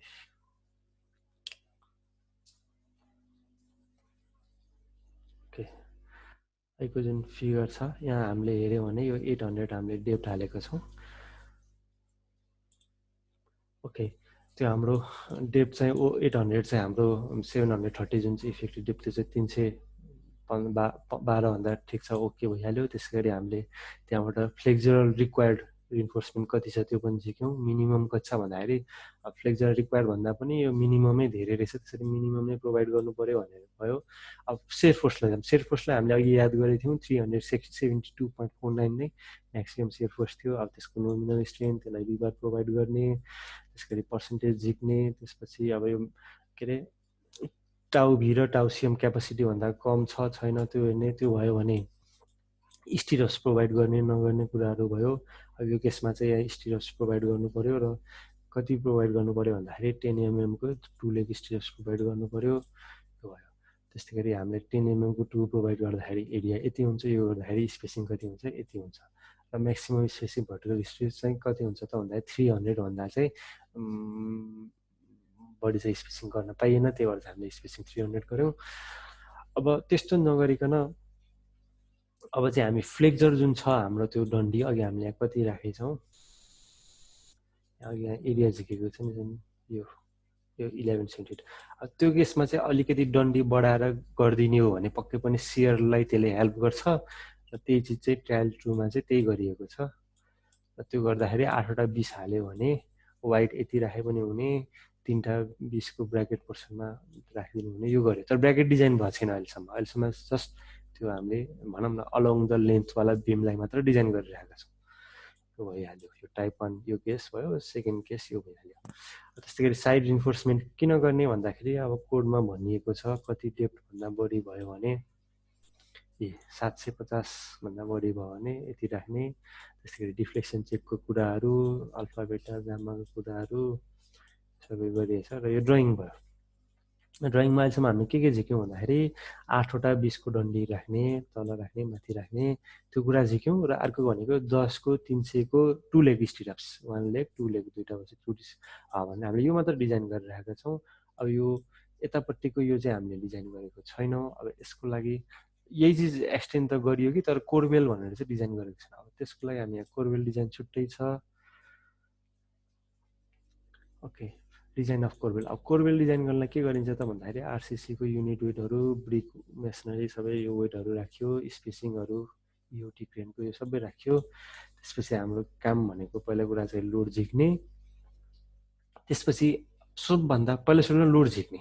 त्यो कोरबेलमा कति पोइन्ट लोड आउँछ, त्यो लोड भनेको क्रेनमा त्यो इक्विपमेन्ट राख्दाखेरि म्याक्सिमम राख्दाखेरि कति लोड आउँछ त्यो नै रियाक्सन भएर त्यो हाम्रो कोरबेलमा आउने हो। त्यो लोड राख्ने प्लस त्यसमा भएको छेउछेउको बिममा बसेको वालदेखि के छ सबै लोड हामीले झिकेर कति लोड आउँदो रहेछ त त्यहाँ 347 भन्ने आउँछ। अब त्यसको लागि हामी बियरिङ प्लेट तलपट्टि प्लेट जसले चाहिँ त्यो स्ट्रेसलाई धान्न सक्ने छ कि छैन भनेर त्यो चाहिँ अब प्रोभाइड गऱ्यौँ। यो फोर्स जुन चाहिँ यहाँ क्यालकुलेट गरिएको छ डिफ्रेन्ट कुराहरू त्यो पुग्छ कि पुग्दैन भनेर हामी राख्छौँ र त्यो राखेर त्यसको स्ट्रेस हुन्छ र पर्मिसिबल कति हुन्छ त भन्दाखेरि 0.45 सिग्मा सिके भनेको 0.45 इन्टु यहाँ M25 भन्ने राखिएको छ। त्यसैले 0.45 इन्टु 25 गऱ्यो भने पक्कै पनि 11.25 आउँछ र त्यो म्याक्सिमम हामीले प्रोभाइड गरेको 200/150 को जुन त्यो प्लेट हामीले भर्खर राख्यौँ नि यहाँ प्लेटस प्रोभाइड भनेर प्लेट बेस प्लेट त्यसको स्ट्रेसभन्दा कम छ, त्यसैले त्यो पर्मिसिबल छ। ठिक छ, त्यसरी चाहिँ हामीले के छ since the provided is greater and required so safe, बियरिङमा चाहिँ सेफ भयो नो प्रब्लम। अब सेयरमा जानु पऱ्यो, सेयरमा चाहिँ अब कोरबेलको वाइड कति राख्ने भनेर अब 500 राखेर हेरौँ। त्यसको टाउसी म्याक्सको भ्यालु हामीले यहाँ कोडबाट यो टेबलबाट झिक्यौँ। त्यस्तै गरी यो क्यालकुलेट डेप्थ यिनीहरू सबै झिकेर के गर्छ त यो डीको भ्यालु एडप्ट गर्छ र एउटा के हुन्छ भन्दाखेरि A/D को रेसियो चाहिन्छ हामीलाई। के हो यो A/D को रेसियो अहिले याद मात्र गरौँ, यो 90 भन्ने अहिले हामी फिगरमा हेर्छौँ र चाहिँ distance from the load from the face भनेको कस्तो भने कोरबेल त्यो क्रेनतिर गइरहेको हुन्छ तर त्यो छेउमा त एकदम म्याक्सिमम त्यो क्यान्टिलिभर इन्डमा गएर त लोड लाग्दैन, सर्टेन डिस्टेन्स यता मात्र लोड लाग्ने हो नि, त्यो डिस्टेन्स भनेको ए डिस्टेन्स हो। त्यसलाई हामी फिगरमा हेर्छौँ। त्यसको A/D को रेसियो हेर्ने, त्यो चाहिँ कति हुनुपर्छ 0.6 भन्दा कम हुनैपर्छ र 1 भन्दा बढी त कहिले पनि हुनुहुन्न। त्यो भनेको त्यो भइहाल्यो। त्यसपछि सबै क्यालकुलेसनहरू गरेर हामीले लिभर आर्महरू क्यालकुलेसन गरेर अल्फा बेटाबाट त्यो गरेर म फिगरमै देखाऊँ पहिला A को भ्यालु। A को भ्यालु भनेको जुन यो लोड लाग्ने यो होइन सरी यो लोड राख्ने डिस्टेन्स यो सेन्ट्रोरियल भयो, यहाँ हुनुपर्छ।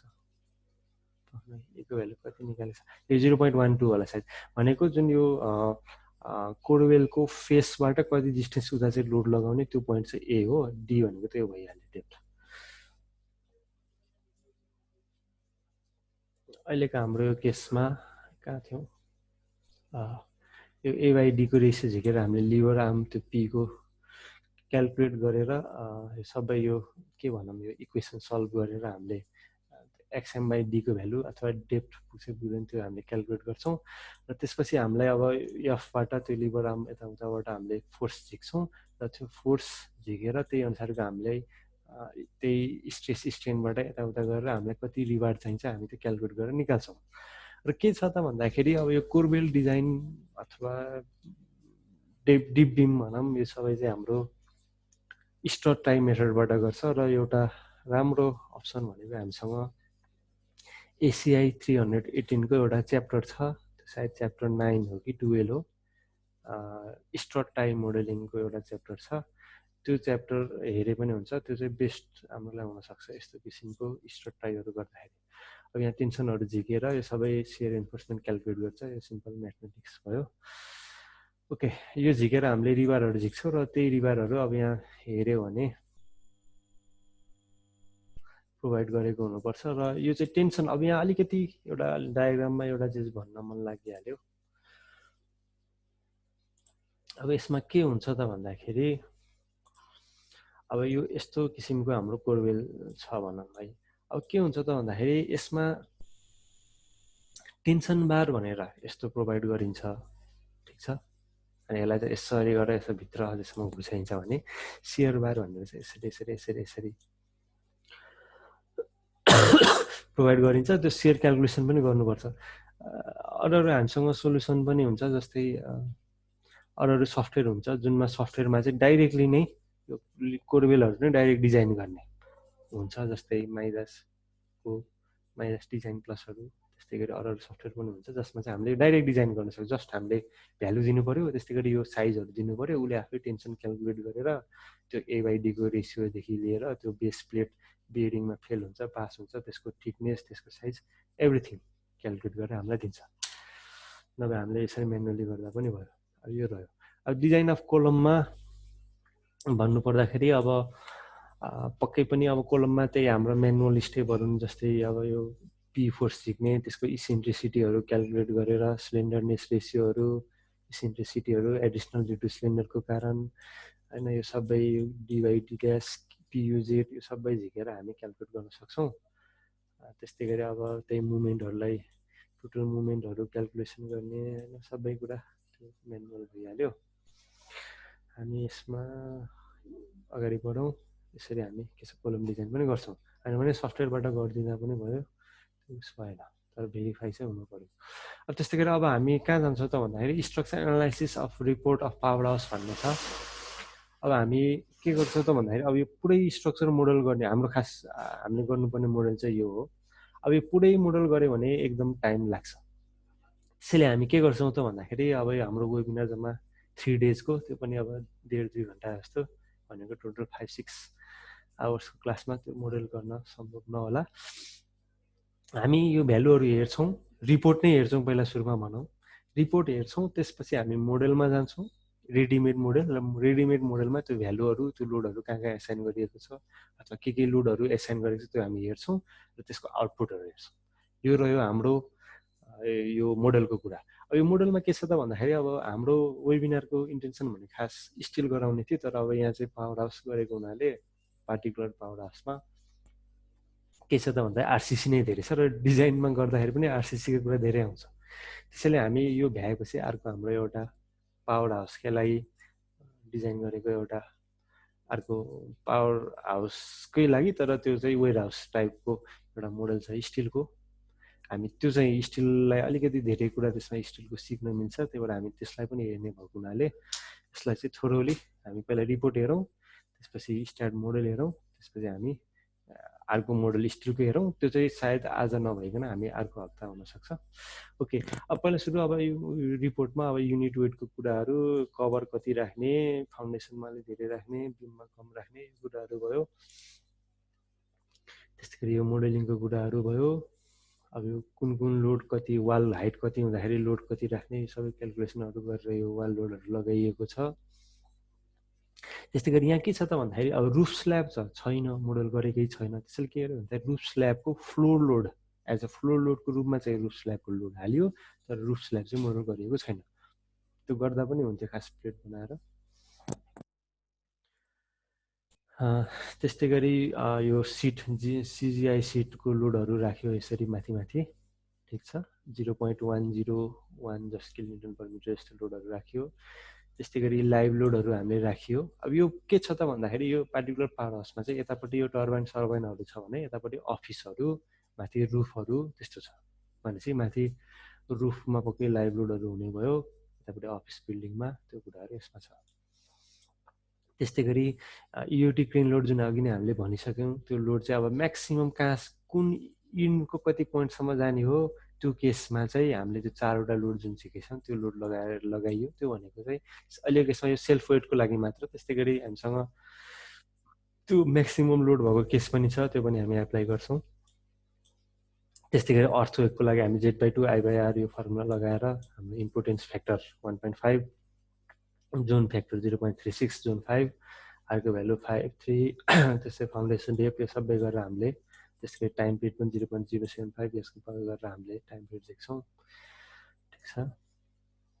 र यो हाम्रो रेस्पोन्स कर्भ भयो र हाम्रो लास्टमा सायद लास्टै होला यो स्लाइडको, त्यसपछि हामी डेमोमा जान्छौँ। अब यो रेस्पोन्स कर्भ भइहाल्यो। त्यस्तै गरी यहाँ लोड कम्बिनेसनहरू छ। अब लोड कम्बिनेसनमा पनि अब यो क्रेनको लागि यो सिएल भनेको छ होइन, 5% जोड्ने भन्ने छ। त्यस्तै गरी डेड लोड लाइभ लोड 1.5 भयो। त्यस्तै गरी अर्कोमा 1.2 डेड लोड लाइभ हुँदाखेरि 5% जोडिएको क्रेन लोडहरू भयो। त्यस्तै गरी अर्थवेकको मिसाउँदाखेरि यो भयो। त्यस्तै गरी डिफ्रेन्ट लोड केसहरूको लागि डिफ्रेन्ट लोड कम्बिनेसनहरू छ। अब यसको के छ त भन्दाखेरि हाम्रो IS 800 जुन हाम्रो स्टिलको कोर छ त्यसको सुरुको त्यो एउटा टेबल छ लोड कम्बिनेसनको टेबल। त्यहाँ चाहिँ हाम्रो क्रेन लोड भनेर सिएल अथवा केही दिएको होला, त्यसको चाहिँ के लोड कम्बिनेसन कसरी राख्ने भनेर त्यसमा कुरा गरिएको छ। र अघि नै हामीले एउटा कुरा गऱ्यौँ नि इम्प्याक्ट लोडको, जुन 25% घटेकोलाई त्यस्तै गरी ल्याटरलले चाहिँ हामीले कति 10% राख्ने हो, त्यो कुरा पनि त्यसैको समवेयर नजिकै त्यही पेजको अगाडि पछाडि त्यो त्यहाँ स्पेसिफाई गरेको छ। ओके, अब यो आजको गर्नुभन्दा हामी मेन चिज हाम्रो लगभग 1 घन्टा जस्तो हामीले यो ओभरअल हेऱ्यौँ। अब हामी आधी घन्टा अथवा त्यस्तो चाहिँ हामी अब के गर्छौँ त भन्दाखेरि हामी अब स्टार्ट मोडल हेर्छौँ र यो हाम्रो रह्यो स्टार्ट मोडल, त्यो जुन अघि हामीले रिपोर्ट हेरेको थियौँ त्यसैको स्टार्ट मोडल। अब यसलाई हेरियो भने त्यस्तो केही छैन र यो लिमिटेसन भनौँ हाम्रो यो वेबिनारको, हामीले चाहिँ यो फाउन्डेसन तलपट्टिको त्यो मोडल पनि गरेको छैनौँ र त्यो मेसिन पार्टहरू त्यो सबै हामीले केही पनि गरेको छैनौँ। हामीले जस्ट माथिको क्रेन लोड, कोलम बिम, फ्रेम, माथिको ट्रस त्यसैमै बसेर हामीले यो मोडल देखाइरहेका छौँ। र अब यसमा भन्नुपर्दाखेरि हामीसँग क्रेन दौडिने लोड भनेको माथिपट्टि भयो, क्रेन जुन चाहिँ यो ठुलो खाले बिम भएको चाहिँ क्रेनको रनवे बिम भनौँ युज भयो। त्यसै गरी हामीसँग कोलमहरू ठुल्ठुलो छ, तर माथि चाहिँ हामीसँग रुफ ट्रस छ। रुफ ट्रस भएपछि त हामीलाई त्यस्तो कोलम चाहिएन, तर कोलमको साइज घटाइएको छ भने यतापट्टि त हाम्रो अफिस छ, अफिसलाई त कोलम बिम सबै सानो सानै छ। त्यस्तै गरी अब एकदम सानो खाले किन बिम दिएको भन्दाखेरि जस्ट कहिलेकाहीँ हामीलाई त्यो लोड फ्लोर एरिया दिनलाई एरिया कभर अप गर्नुपर्ने हुन्छ, त्यसले हामीलाई नुवान बिम भने जस्तै स्यापमा त्यो सानो खाले बिम पनि दिन सक्छौँ। तिनीहरू भइहाल्यो, माथिको ट्रसहरू भइहाल्यो। ट्रसको डिजाइन त हामीले म्यानुअल्ली अघि एक्सेलमै त्यो एक्सेल सिटमा हेरिहाल्यौँ, त्यसैले यो स्टार मोडलमा चाहिँ स्टिलको डिजाइन छैन, जस्ट कङ्क्रिटको डिजाइन मात्र छ। अब सुरुमा यो मोडललाई हेरौँ।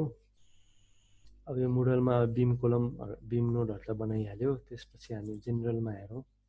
अब डिफ्रेन्ट सेक्सनहरू, अब कोलम यो ठुलो खाले कोलम हो, त्यसैले यो 700 बाई 500 को कोलम छ। त्यस्तै गरी अर्को माथिपट्टिको कोलम भनेको 350 बाई 300 को अलिक सानो कोलम, किनकि ट्रस मात्र धान्ने हो, त्यसले क्रेन लोड धान्नु पऱ्यो, त्यो अलिक सानो गरियो। अब यहाँ हेऱ्यो भने अलिकति इन्ट्रेस्टिङ कुरा, अब यो बाहिर यो अफसेट गरिएको छ यो सानो कोलम। किन सानो कोलम बाहिर अफसेट गरेको छ ठुलो कोलम भन्दाखेरि अब यसलाई हामीले 3Dमा हेऱ्यो भने बुझ्न सकिन्छ त्यो किन गरिएको छ र कति गर्ने त नि भन्दाखेरि यसलाई यदि हामी 3Dमा हेर्ने हो भने यहाँ हेरौँ। कस्तो छ भन्दाखेरि यो हाम्रो ठुलो कोलमको सेन्ट्रल लाइन यहाँ छ, त्यस्तै गरी सानो कोलमको सेन्ट्रल लाइन समवेयर यहाँ छ। अब हामीले यो दुईटैलाई अफसेट नगरिकन एउटैमै राख्ने हो भने त यो कोलम त यहाँ आएर बस्थिन्छ नि, यसको सेन्ट्रल लाइन त यहाँ छ होइन। यो ठुलो कोलमको सेन्ट्रल लाइनमै सानो कोलमको सेन्ट्रल लाइन गरेर, तर त्यस्तो होइन, हामीलाई त त्यो एज मिलाउनु छ, दुइटैको फेस त एउटै पार्नु छ भनेपछि हामीले सर्टेन डिस्टेन्स हुँदा के गर्नु पऱ्यो त माथिको सानो कोलमलाई अफसेट गर्नु पऱ्यो, र त्यही चिज नै यहाँ गरिएको हो। ठिक छ, यहाँ जुन यो अफसेट गरिएको छ, अलिकति बाहिर बाहिर निकालिएको छ, त्यो चाहिँ त्यही नै गरेको, त्यो खासै ठुलो कुरा केही छैन। त्यस्तै गरी सपोर्टहरू हाम्रो फिक्स छ, त्यस्तै गरी हामीसँग अरू चिज पनि छ, जस्तै अब यो छेउछेउको यो कोलम भयो, यसको साइज यसले क्रेन लोड धान्नु पर्दैन, यो अलिकति हामीले साइज घटाइदिँदा नि भयो, त्यसैले यो 700 नभइकन 400 बाई 500 को छ। त्यस्तै गरी यो यतापट्टिको यो बिल्डिङ जुन अफिस बिल्डिङ छ त्यसको लागि चाहिने कोलम भयो। त्यस्तै यो यो चाहिँ बिम भयो, यो चाहिँ त्यो मेन बिम जुन त्यो रनवे बिम हो, त्यसैले पक्कै पनि यसको साइज हामीले अघि नै झिकिसक्यौँ 800 बाई 900, अथवा त्यो त यही क्यालकुलेसनलाई लगेर त्यहाँ गएर चेक गरेको, त्यसैले यो साइज पक्कै पनि धेरै भइहाल्यो। त्यो हाम्रो रनवे बिमको कुरा भयो। त्यस्तै गरी अब त्योभन्दा तलको त सेकेन्ड स्टोरी अथवा फर्स्ट स्टोरीको लागि बिमहरू यता सानो सानो 500 को छ, त्यसै गरी यतापट्टि 500 बाई 400 को छ, त्यस्तै गरी यतापट्टि 450 बाई 300 को। यसरी चाहिँ हामीले डिफ्रेन्ट बिमहरू राखेका छौँ। यो त झन् कति छ 300 बाई 230 भनेपछि 12 बाई 9 इन्चको बिम छ। त्यस्तै गरी 16 बाई 9 इन्चको होइन। त्यस्तै गरी यो सानो सानो सबै कोलमहरू हामीले राखेका छौँ। यो चाहिँ कलम भयो। अब कङ्क्रिटको स्टिलको कुरा गर्दाखेरि अब अघि नै हामीले सबै चिज डिजाइन गरिसकेको छौँ। अब यो हाम्रो के भनौँ यो मेम्बर इन्क्लाइन जुन स्टड भनौँ अथवा टाई जुन भनौँ स्टड भनौँ बिचमा भएपछि त्यसपछि यो स्टड भइहाल्यो यो सरी कोलम जस्तो बिहेभ गर्ने स्टड भइहाल्यो। त्यसै गरी यो माथिको टाई तलको यस्तो भयो भने स्टड जस्तो बटमको टप कोडहरू भयो। त्यस्तै गरी यिनीहरू सबै साइज त हामीले उता नै त्यो गरिसक्यौँ। त्यसै गरी यो पर्लिनको साइज 1000 यो हामीले उतैबाट म्यानुअल क्यालकुलेट गरिसक्यौँ। यहाँ जस्ट हामीले त्यो राखिदिउँ र त्यसको माथि लोड त्यसको सेल्फ वेट त अटोमेटिक आउने नै हो। त्यसको अलावा हामीले त्यसमा आउने रुफ लोडहरू सिजिआई सेटको लोडहरू त्यस्तै गरी विन्ड लोडहरू त्यो चाहिँ हामीले एप्लाई गर्यौँ। अब त्यो के एप्लाई गर्यो हामी हेरौँ लोडमा जाउँ। अब मेटेरियलमा हेऱ्यो भने हामीसँग कङ्क्रिट र स्टिल भन्ने दुईवटा मेटेरियल मात्र छ, कुनै मेटेरियल छैन। अब लोडमा हेऱ्यो भने अब पहिला सुरुमा लोड डेफिनेसनमा हामीले के गर्छौँ त भन्दाखेरि अब विन्ड लोड चाहिँ यहाँ अब म्यानुअल्ली क्यालकुलेट गरेर राखेको छ, त्यसैले हामीले कुनै फर्मुला अथवा फङ्सन डिफाइन गरेनौँ। हामीले के छ त सिस्मिक लोड 1893 2002 जुनलाई एक्सिडेन्सियलमा पनि एड गरेको छ त्यो लोड चाहिँ हामीले कति राख्यौँ भन्दाखेरि जोन 5 इम्पोर्टेन्स होइन यो सबै भ्यालुहरू हामीले राख्यौँ। टाइम पिरियड यहाँ क्यालकुलेट गरेको छैन, यो सबै गरेर राख्यो र टाइम पिरियड सायद गर्न टाइम पिरियड यो हामीले म्यानुअली इनपुट गर्नुभन्दा पनि प्रोग्रामले कति दिन्छ त्यो र हामीले म्यानुअली दिएको चाहिँ सायद चेक गर्न खोज्यो होला, त्यो यहाँ दिएन। ठिक छ, हामी त्यो हेरौँ अहिले पछि। त्यस्तै गरी फाउन्डेसन डेप्थहरू दियो, ड्याम्पिङ 5% दियो, त्यो भयो। त्यस्तै गरी यो भयो, यो अर्थक्वेक लोड भयो। अर्थक्वेक लोडमा के छ त एउटा त सेल्फ वेट राख्नु पर्यो, अर्को सेल्फ वेटमा प्लस अब कुनै लोडहरू यहाँ हामीले अब त्यो वाल लोडहरू होला सायद मेबी पोसिबली त्यो लोडहरू चाहिँ यहाँ इम्प्लाइ छैन, त्यो लोडहरू चाहिँ हामीले थप्यौँ मेम्बर लोड भनेर थप्यौँ। अब यो सबै हामीले सिस्मिक डेफिनेसन गऱ्यौँ। अब यहाँ यो राख्दैमा लोड एसाइन हुँदैन, हामीले लोड केसमा गएर त्यसलाई बोलाउनु पर्छ। जस्तै अब त्यो अघिको जुन 1893 भन्नेलाई अब यो चारवटा load case earthquake X minus X Z plus Z minus जेडमा चाहिँ हामी के गरेर बोलाउँछौँ। अब यक्सलाई बोलाउँदाखेरि पक्कै पनि यक्स 1 राखेर बोलाउने, माइनसमा गर्दाखेरि यक्स माइनस एक्स गर्ने, त्यसै गरी जेडमा पोजिटिभ जेड गर्दाखेरि प्लस जेडको यक्स राख्ने 1 राख्ने, माइनस जेडको माइनस गरेर हामीले त्यो लोडलाई बोलायौँ। लोड चाहिँ अब यो मुभमेन्टहरू यसरी देखिएको छ, यो भयो। अब यो बोलाएपछि हामी अर्थक्वेकको त चारवटा केस हामीले गरिसक्यौँ। अब त्यसपछि हामी जाऊँ सेल्फ वेटमा। अब सेल्फ वेटमा पनि अब सेल्फ वेटमा सबैको भ्यालु वाइको डिरेक्सन द्याट इज ग्राभिटी डिरेक्सनमा चाहिँ 1 त्यो दियौँ। अब यो केसमा त वेल्डिङहरू गरियो, नभए चाहिँ स्टिलको केसमा यदि बोल्टिङहरू गर्ने हो भने 5% 10% अथवा कहिलेकाहीँ 15%सम्म पनि हामीले एडिसनल सेल्फ वेटहरू एड गर्नुपर्ने हुनसक्छ। अहिले केसमा यो दिएन, ठिक छ, वेल्डिङबाट। त्यस्तै गरी ब्रिक लोडमा गयो भने ब्रिकको लोडहरू पनि एसाइन गरियो। अघि किन ब्रिक लोड चाहियो, अहिले पनि किन चाहियो भने अघि चाहिँ सिस्मिक वेट झिक्नलाई त्यो मास सिस्मिक मास जुन छ त्यसको लागि त्यो लोडहरू दिइएको थियो होइन, यो मेमो लोडहरू फ्लो लोडहरू, त्यसबाट अर्थक्वेक लोड जेनेरेट भयो। तर अब त हामीले नर्मल किसिमको डेड लोड पनि दिनु पऱ्यो नि, त्यसैले यो लोडहरू डबल भएको देखिन्छ तर त्यो भएको होइन। यो माथिको चाहिँ सिस्मिक लोड झिक्नलाई जुन सिस्मिक मास चाहिन्छ होइन, जुन चाहिँ अब 25% लाइफ घटाएर अथवा के छ त्यो सबै मिलाएर राखेको लोड भयो भने चाहिँ ब्रिक लोड चाहिँ यो चाहिँ डेड लोड भइहाल्यो। अब हामी यहाँ फिगरमै देख्न सक्छौँ, यतापट्टि अलि 9.45 छ, यतापट्टि 10 छ। अब यो चाहिँ डिफ्रेन्ट हाइट, अब बिमले कति हाइटसम्मको ब्रिकहरूलाई लिएको छ त नि, अथवा वाल लोडलाई, त्यो कुराहरू भइहाल्यो। त्यस्तै गरी पर्लिन सिजिआई अथवा सर्टर लोडहरूको कुरा गर्दाखेरि पनि अब यो डिफ्रेन्ट किसिमको लोडहरू माथि होइन छेउछेउमा कम लाग्ने भयो, किनकि त्यसको ट्रिब्युटरी एरिया नै कम हुन्छ। अब बिचबिचमा चाहिँ अब एरिया नै धेरै भयो, लोड पनि धेरै हुन्छ। यो सबै हामीले देख्न सक्छौँ। अब सर्टर किनभने अब यहाँ सर्टर माथिको लोड पनि एप्लाई गरे त्यो भइहाल्यो। अब डेड लोड स्ल्याब, किनकि स्ल्याब त हामीले मोडल गरेकै छैनौँ, यहाँ त स्ल्याब हुन्थ्यो यो अफिसमा, किनकि यहाँ त हामीले ट्रस्ट राखेको छैनौँ फर्दर केस होइन यो केसमा। त्यसैले चाहिँ के छ स्ल्याब लोड भनेर चाहिँ हामीले यो फ्लोर लोड हामीले एसाइन गर्यौँ। अब यो फ्लोर लोड कसरी एसाइन गर्ने यो हामीले ट्युटोरियल वेबिनारको पार्ट 1मा नै हामीले डिस्कस गरिसक्यौँ। त्यहाँ चाहिँ हामीले स्ल्याब लोडलाई कसरी एसाइन गर्ने, पोइन्ट लोडलाई, त्यो हामीले हेऱ्यौँ, त्यो अनुसार नै छ। अथवा यसलाई हल्का हेर्ने हो भने पनि अब यहाँ के हुन्छ त भन्दाखेरि भ्यालु हुन्छ, त्यसपछि रेन्ज हुन्छ।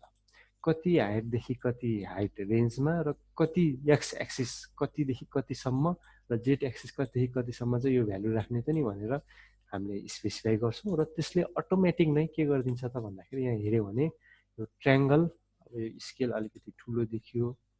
अब स्केल घटाउनलाई के गर्ने त भन्दाखेरि यो राइट क्लिक गरेर स्ट्रक्चर डायग्राममा गर्ने भयो, होइन भने हाम्रो एउटा अप्सन छ नि यो सिम्बल एन्ड लेभल, यसमा जाने, स्केल्समा जाने र पक्कै पनि हाम्रो यो के हो त भन्दा फ्लो लोड हो र एप्लाई इमिडिएटमा जाने र यसलाई प्रेसर हो। त्यो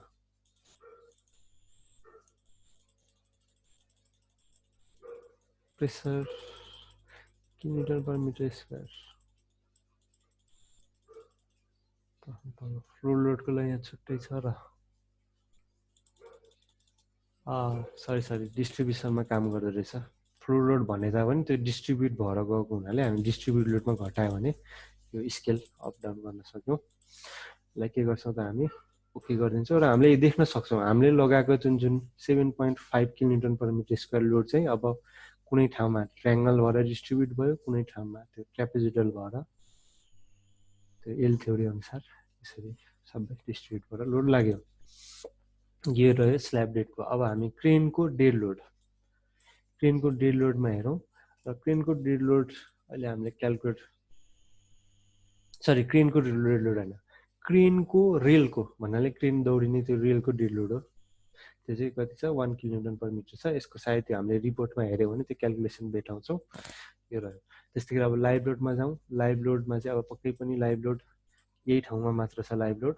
अब हामी स्केल चेन्ज गर्न मलाई यो फिगर ठुल्ठुलो आयो क्लियर भएन भने राइट क्लिक गरेर स्ट्रक्चर डायग्राममा गएर स्केल्समा गएर एप्लाई इमिडिएट गऱ्यो भने चाहिँ त्यो डाइरेक्ट इफेक्ट हेर्न पाइन्छ हामीले अन द स्पोट। यसमा गएर घटाइदिँदै गयो अथवा बढाइदिँदै गयो भने त्यसरी हामीले स्केल कन्ट्रोल गर्न सक्छौँ। अब यो रह्यो। त्यस्तै गरी रिड्युस लाइभ लोड भन्ने पनि कन्सिडर गरेको छ, ठिक छ। त्यस्तै गरी अब हामी क्रेन लोडमा जान्छौँ र क्रेन लोडमा अहिलेको केसमा हेऱ्यो भने के गरिएको छ भन्दाखेरि क्रेन लोड त 3-4 किसिमको थियो। कुनै डेड लोड मात्र भएको, त्यसमा म्याक्सिमममा पनि कुनै सिमेट्रिकल भएको, कुनै छेउमा गएर हिँडेको र त्यसमध्येको सबभन्दा म्याक्सिमम केस चाहिँ अहिले इम्प्लाइ गरेर यो लोड चाहिँ एसाइन गरिएको छ। अब यो 84 किन भयो भन्दाखेरि अब त्यो एउटा व्हिललाई कति आउँछ, दुईवटा व्हिललाई 168 80को 68 जस्तो अथवा 69 जस्तो आउँछ। त्यसलाई डिभाइड बाई 2 गरेर त्यो सबै लोडलाई चाहिँ डिभाइड गरेर चाहिँ ठ्याक्कै। अब यो किन यस्तो यतापट्टि 65को छ यो दुईवटा ठाउँमा तर एउटा ठाउँमा 84को छ भन्दाखेरि पक्कै पनि त्यो लोड चाहिँ सबभन्दा छेउमा क्रेन लोड हुँदाखेरि क्रिटिकल आउँछ र त्यहीको रियाक्सनहरू हो यिनीहरू। यो पनि हामीले कन्सिडर गऱ्यौँ। अब त्यसपछि हामीसँग अब त्यही अघि नै हामीले रिपोर्टमा हेरे जस्तै डिफ्रेन्ट लोड कम्बिनेसनहरू छ। हामी त्यो सबै के गर्यौँ मोडेल गरिसक्यौँ। ओके, अब यो चिजहरू हामीलाई गर्न त गऱ्यौँ। अब यही चिज हेर्न मन लाग्यो भने हामीले यो स्ट्याट एडिटरमा गएर पनि हेर्न सक्छौँ। जस्तै अब स्ट्याट एडिटरमा गएर हामी यो हेर्छौँ सबै होइन, कुन चिज सेक्सनहरू के एसाइन भयो, त्यस्तै गरी लोडहरू फ्लोर लोडहरू कति एसाइन भयो, यो सबै हाम्रो कहाँसम्म हेऱ्यो यो लोड कम्बिनेसनसम्म हामीले हेरेर भ्यायौँ। त्यसपछि पर्फर्म एनालाइसिस भनेर सिम्पल किसिमको एनालाइसिस गऱ्यौँ र त्यसपछि कङ्क्रिट चेक भनेर हामीले अर्को चेक पनि गऱ्यौँ। डिजाइनपछि कङ्क्रिट चेक गऱ्यौँ जुन चाहिँ इन्डियन चेक हो 4/6 को। यस, त्यसमा चाहिँ क्लियर कभरहरू यो कोलमको लागि होला, पक्कै यो बिमको लागि। बिम पनि अब कुनै ठुलो बिम छ कुनै सानो बिम छ, त्यसको लागि यो दुईवटा डिफ्रेन्ट किसिमको कभर। क्लियर भनेको कभर कति राख्ने त भन्दाखेरि 40 mm 50 mm 30 mm यो मेम्बरहरू यति बाई यति मेम्बरदेखि यति बाई यति मेम्बरलाई यो राख्यो भनेर। अब यो चिज हामी यो स्ट्याट एडिटरमा हेऱ्यौँ अहिले। अब हामी माथि बाहिरपट्टि गएर ग्राफिकलमा पनि हेर्छौँ। त्यस्तै गरी एफसी कङ्क्रिटको भ्यालु हाल्यौँ, त्यस्तै गरी स्टिल मेन रिबारको डन्डीको भ्यालु हाल्यौँ, त्यस्तै गरी बिम डिजाइन गऱ्यौँ, त्यस्तै गरी कोलम डिजाइन गऱ्यौँ र इन डिजाइन गरेर भ्यायौँ। अब यो कहाँनिर हुन्छ त यो भन्ने भने अब हामी अघि जेनरलमा थियौँ, त्यस्तै गरी एनालाइसिस भन्ने हुन्छ, त्यसको तलपट्टि यहाँ डिजाइन भन्ने हुन्छ, डिजाइन प्यारामिटरहरू जुन आजको हाम्रो फर्स्ट स्लाइडमा थियो नि। हामीले त्यो भ्यालुहरू कङ्क्रिट हुँदाखेरि यस्तो यस्तो चिजहरू प्यारामिटर हुन्छ, अब कोल्ड स्टिल हुँदाखेरि यस्तो हुन्छ, त्यस्तै गरी IS 802 त्यो हाम्रो टावर त्यसो नि टावरको लागि डिजाइन गर्दाखेरि यस्तो यस्तो प्यारामिटर जुन हेऱ्यौँ त्यो चाहिँ सबै कहाँ हुन्छ त भन्दाखेरि हाम्रो डिजाइन भन्नेमा आउँछ। डिजाइनमा जाने, क्लोज गरौँ, डिजाइनमा जाने। अब डिजाइनमा के डिजाइन त थिच्यो, त्यसपछि यहाँ सब ट्याब आउँछ। के डिजाइन गर्ने? कङ्क्रिट डिजाइन गर्ने, स्टिल डिजाइन गर्ने, टिम्बर, एल्युमिनियम, सेरवाल यो छ। अहिले यसमा हामी के गर्छौँ त भन्दाखेरि कङ्क्रिट डिजाइनमा जान्छौँ र कङ्क्रिट डिजाइनमा अब यहाँ हेऱ्यौँ भने यो IS 456 पहिले सिलेक्टेड भएको छ र यहाँ हेऱ्यौँ भने स्टार्ट कङ्क्रिट चेक भन्नेमा यहाँ अलरेडी, किनकि हामीले यो रेडिमेड फाइल चलाएको, यहाँ चाहिँ अलरेडी यो कुराहरू सबै स्पेसिफाई भएको छ। जस्तै कङ्क्रिट कोड, अघि नै हामीले जुन यो टेक्स्ट एडिटरमा हेऱ्यौँ नि, यो सबै कुरा, यो कङ्क्रिट कोड, कभर यति दिने, यो कुराहरू सबै यहीँ बाहिरको कुराहरू हो। जस्तै कभर कति दिने त भन्दाखेरि 40 mm कसलाई दिने, यो यहाँ स्पेसिफाई गरेको बिम कोलमहरूलाई। त्यस्तै गरी 50 कसलाई दिने, 30 कसलाई दिने, त्यस्तै गरी कङ्क्रिटको स्ट्रेन्थ कति, डन्डीको मेन स्ट्रेन्थ कति, त्यसै गरी डिजाइन बिम भनेर बिम सबैलाई सेलेक्ट गरेर के गर्छौँ त, पहिला सुरु डिजाइन बिममा जान्छौँ, सबैलाई सेलेक्ट गरेर एसाइन टु सेलेक्टेड बिम गरेर यसरी हामीले अलरेडी नै एसाइन गरिसकेका छौँ। त्यस्तै गरी कोलमको डिजाइन गरेर चाहिँ लास्टमा इन गर्छौँ। अब यसलाई हामी यदि रन गऱ्यौँ भने, एकैछिन रन गरिदिउँ। अब यहाँ अलिकति इरर आयो। अब इरर आयो भन्ने यहाँ के हुन्छ त भन्दाखेरि यहाँ यो पोस्ट प्रोसेसिङ भन्ने त बटनै थिच्न मिलेन भनेपछि बिचमै गएर अड्क्यो, इरर आयो। अब के गरौँ, डन गरौँ र यो इरर अथवा यो आउटपुट निस्किन्छ। अब यहाँ इररमा जाउँ, यहाँ तलबाट ट्याबमा, र इरर हेऱ्यो भने के छ त, यहाँ error above line is not, यो 2 नम्बर, यो 1 नम्बरको लाइन रन भयो, 2 नम्बरको लाइन रन भयो, तर ठ्याक्कै त्यहाँ गइसकेको इरर भयो। भने चाहिँ हामी के गरौँ, हामी स्टार एडिटरमा जाउँ र यहाँ 2 नम्बरमा के चिज आयो त्यस्तो भन्दाखेरि यो इन्जिनियरिङ डेट भन्ने यो मिलेन, त्यसैले यसलाई डिलिट गरिदिउँ, हामीलाई यो चाहिएन, क्लोज। त्यसपछि हामी क्लोज गरिदिउँ, त्यसपछि सेभ गरिदिउँ। अब हामी फेरि रन गरौँ, एनालाइज गरेर फेरि रन गरौँ र यसपालि चाहिँ स्मुथली सबै चिज के भएछ त, रन भइरहेको छ। वार्निङ त आइरहेको छ तर इरर आएको छैन। र एउटा चिज के, एउटा स्ट्याटमा के हुन्छ त भन्दाखेरि स्ट्याटको जुन यो हाम्रो छ नि भ्यू आउटपुट फाइल भन्ने, यो आउटपुट फाइल भनेको यस्तो चिज हो जहाँ चाहिँ इनपुट, आउटपुट, एसाइनमेन्टदेखि लिएर सब थोक एउटै फाइलमा हुन्छ। यो भन्नेलाई मात्र आउटपुट फाइल हो, यो रिजल्ट्स मात्र दिने फाइल होइन। यसले चाहिँ हामीले के इनपुट दियौँ, के कोअर्डिनेट दियौँ, जुन हामी सिरियलले जुन स्टार्ट एडिटरमा देखेका छौँ नि, त्यो सबै चिज प्लस त्यहाँ आउने आउटपुटहरू।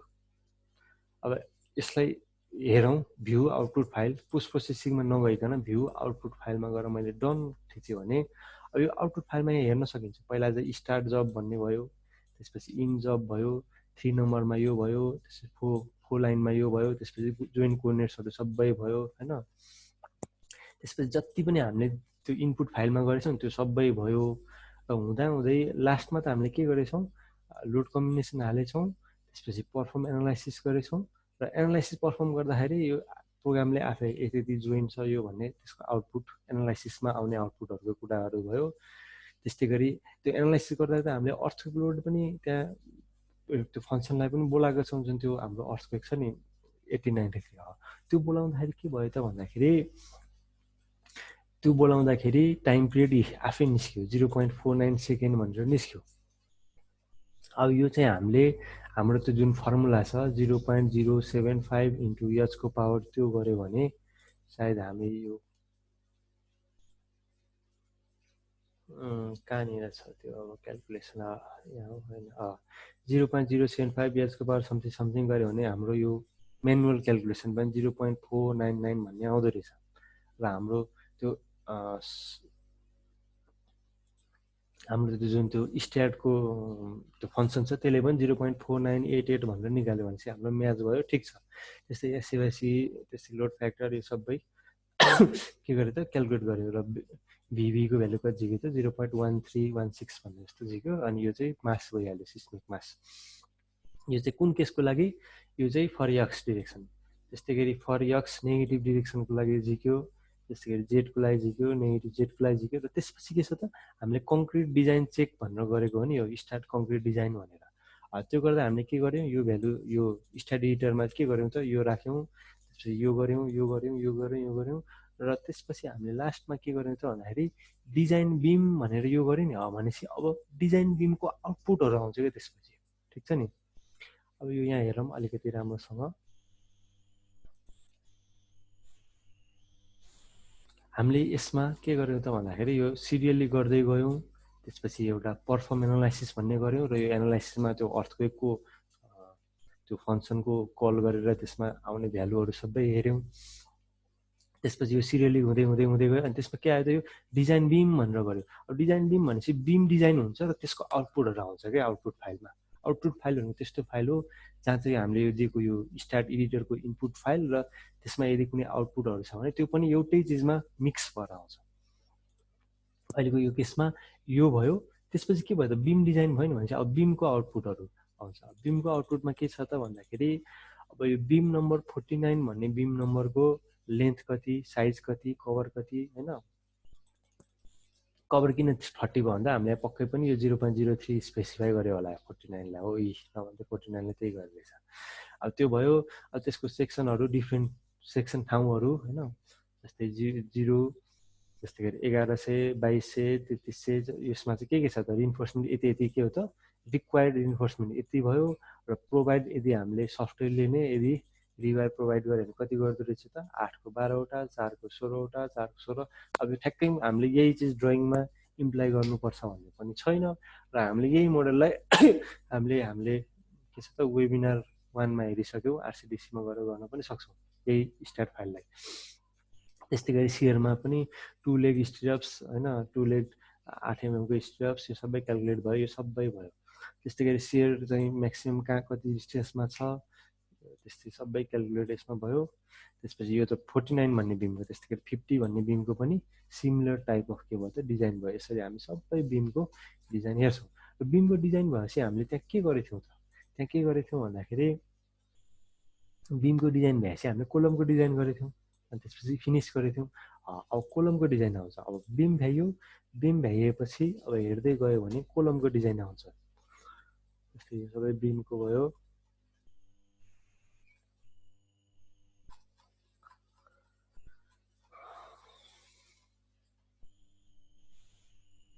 बिमको भयो सबै कोलम आइसकेको रहेछ। नभए हामीसँग यहाँ लेफ्टमा रिजल्ट्स भन्ने हुन्छ, त्यहाँ गएर थिचेर हामीले यदि कोलम भन्नेमा थिच्यो भने हाम्रो कोलम नम्बर 1 को डिजाइन अब M25 FE5 500 415 लेन्थ यति, क्रस सेक्सन यति, रिक्वायर्ड स्टिल यति, कङ्क्रिट रिक्वायर्ड यति, मेन इन्फोर्समेन्ट यति हुन्छ किनकि यो 4 इक्वली डिस्ट्रिब्युट छ, सबै चिजहरू आउँछ। त्यस्तै गरी सेक्सनल क्यापासिटीहरू, पियुजेड एमयुजेडको भ्यालुहरू, इन्टरेक्सनको रेसियोदेखि लिएर वर्स लोड केस यति हुन्छ, त्यो लोड केस हुँदाखेरि पीको भ्यालु कति, एमको भ्यालु कति, होइन। त्यो गरेर सबै कुरा एभ्रिथिङ हाम्रो आइसक्यो।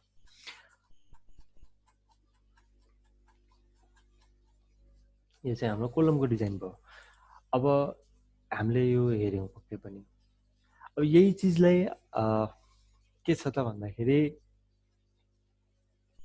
अब हामीले आरसिडिसीमा लगेर हेर्ने हो भने अब हामीले हाम्रै किसिमको यसको यो कङ्क्रिट अथवा यो डिजाइन पार्टलाई फलो नगर्ने, हामी हाम्रै अथवा एक्सेलमा गर्ने अथवा कुनै सफ्टवेयरमा अरूमा लगेर त्यो डिजाइन पार्ट पनि गर्न सक्छौँ। अब आजको वेबिनारमा यो मोडल चाहिँ हाम्रो कङ्क्रिटको भयो, त्यसै गरी हामी यो कङ्क्रिटको प्यारामिटरहरू नै धेरै हेऱ्यौँ। अब त्यस्तै अब पहिले नै हामीले हेरिसकेको थियौँ। सुरुमा हाम्रो आजको फर्स्ट स्लाइडमा के थियो त भन्दाखेरि हाम्रो प्यारामिटरहरूको बारेमा थियो र त्यहाँमध्ये हामीले धेरै प्यारामिटर होइन, कुनै कुनै भ्यालुहरू सायद यो एफवाई मेन, एफवाई सेक्सन, त्यस्तै कभर होइन, यस्तो यस्तो 4-5वटा कुराहरू मात्र हामीले त्यो प्यारामिटर चेन्ज गरेर हेऱ्यौँ। तर हामीले यदि चाहिएको खण्डमा यो सबै प्यारामिटरहरू पनि हेर्न सक्छौँ। त्यस्तै गरी स्टिलमा पनि प्यारामिटरहरू हुन्छ। जस्तै स्टिलको प्यारामिटर भनेको केवाई, केजी, एलवाई, एलजेड, एफआइएल, एनएसएफ, युएनएल, युएनएफ यो सबै हुन्छ। अब के गर्ने भन्दाखेरि अब हामीसँग अर्को एउटा स्टिलको मोडल पनि छ, त्यो आज सुरु गर्ने कि अर्को सेसनमा सुरु गर्ने?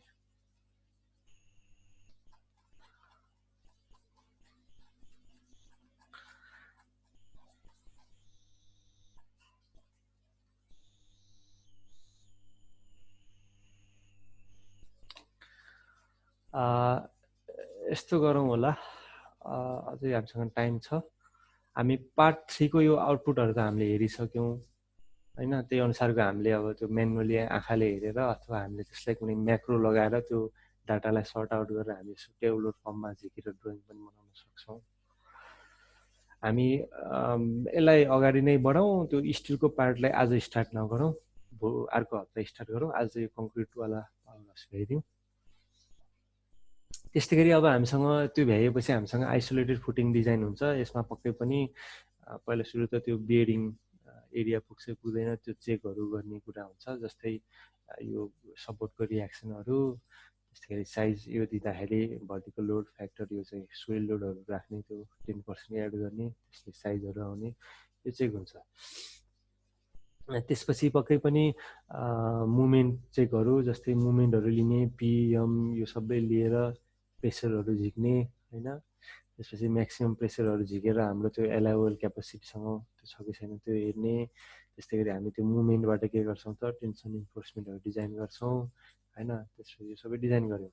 त्यसपछि 1 वे सियर चेक गर्छौँ, 2 वे पन्चिङ चेकहरू भयो।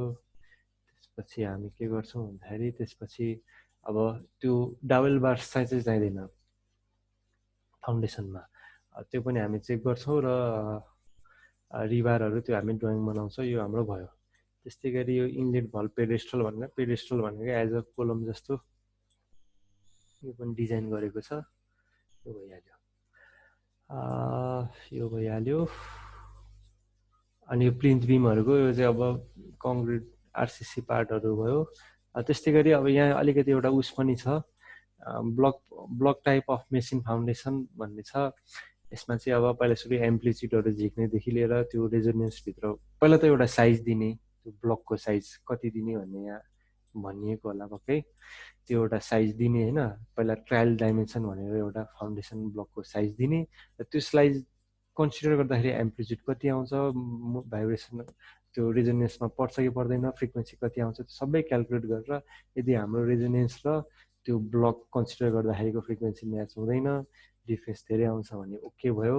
अनि त्यही अनुसारको हामीले डिजाइन गर्छ। यो सबै एक्सेलको कुराहरू हो, यो हामीले भन्नुभन्दा पनि सरसर हेऱ्यो भने त्यस्तो कुनै छैन।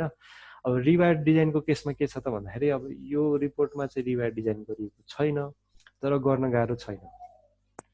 कसरी गर्न सकिन्छ अब आज चाहिँ मैले त्यसको ट्युटोरियल बनाएन, सम्भव भएछ भने अर्को क्लासमा एउटा के गर्छौँ त भन्दाखेरि स्ल्याब अथवा स्ट्यागमै प्लेट कन्सिडर गरेर स्ल्याब डिफ्रेन्ट डेप्थ डिफ्रेन्ट थिकनेसको स्ल्याब हेर्छौँ, र त्यो स्ल्याबमा स्ट्रेस लोडहरू त दिन्छौँ, हामीसँग भएको त्यो लोड समस्या भएन। लोड दिएपछि त्यसको स्ट्रेस आउँछ, र त्यो स्ट्रेस आएकै आधारमा हामीले डन्डी दिन मिल्छ, तर सबै ठाउँमा दिनु मिल्दैन। जस्तै यो घुमेको ठाउँहरू यस्तो यस्तोमा चाहिँ अब हामीले कुनै बुक रिफर गरेर अथवा डिटेलिङहरू रिफर गरेर चाहिँ हामीले दिनुपर्ने हुन्छ। तर नर्मली स्ट्रेस त्यो जुन यो सायद यो थिकनेस यो ठुलो छ यो सानो छ भनेर त्यो प्रब्लम हुँदैन। हामीले जस्ट प्लेटको थिकनेस बढाएर यसको रिबार चाहिँ झिक्छौँ। अब यो डिटेलिङहरू यो कर्नरको अब त्यो डिटेलिङहरू चाहिँ हामीले बुकबाट हेर्नुपर्ने हुन्छ। यो सँगसँगै सायद ओके हामीले चाहिँ जस भनौँ एउटा पावर हाउसको एनालाइसिस र डिजाइन पनि हेऱ्यौँ, तर एज अ स्टिल भन्दा पनि आरसिसी पार्टको डिजाइन हेऱ्यौँ। हामी अर्को वेबिनारमा चाहिँ एउटा स्टिलको वेयर हाउस यहाँ छ,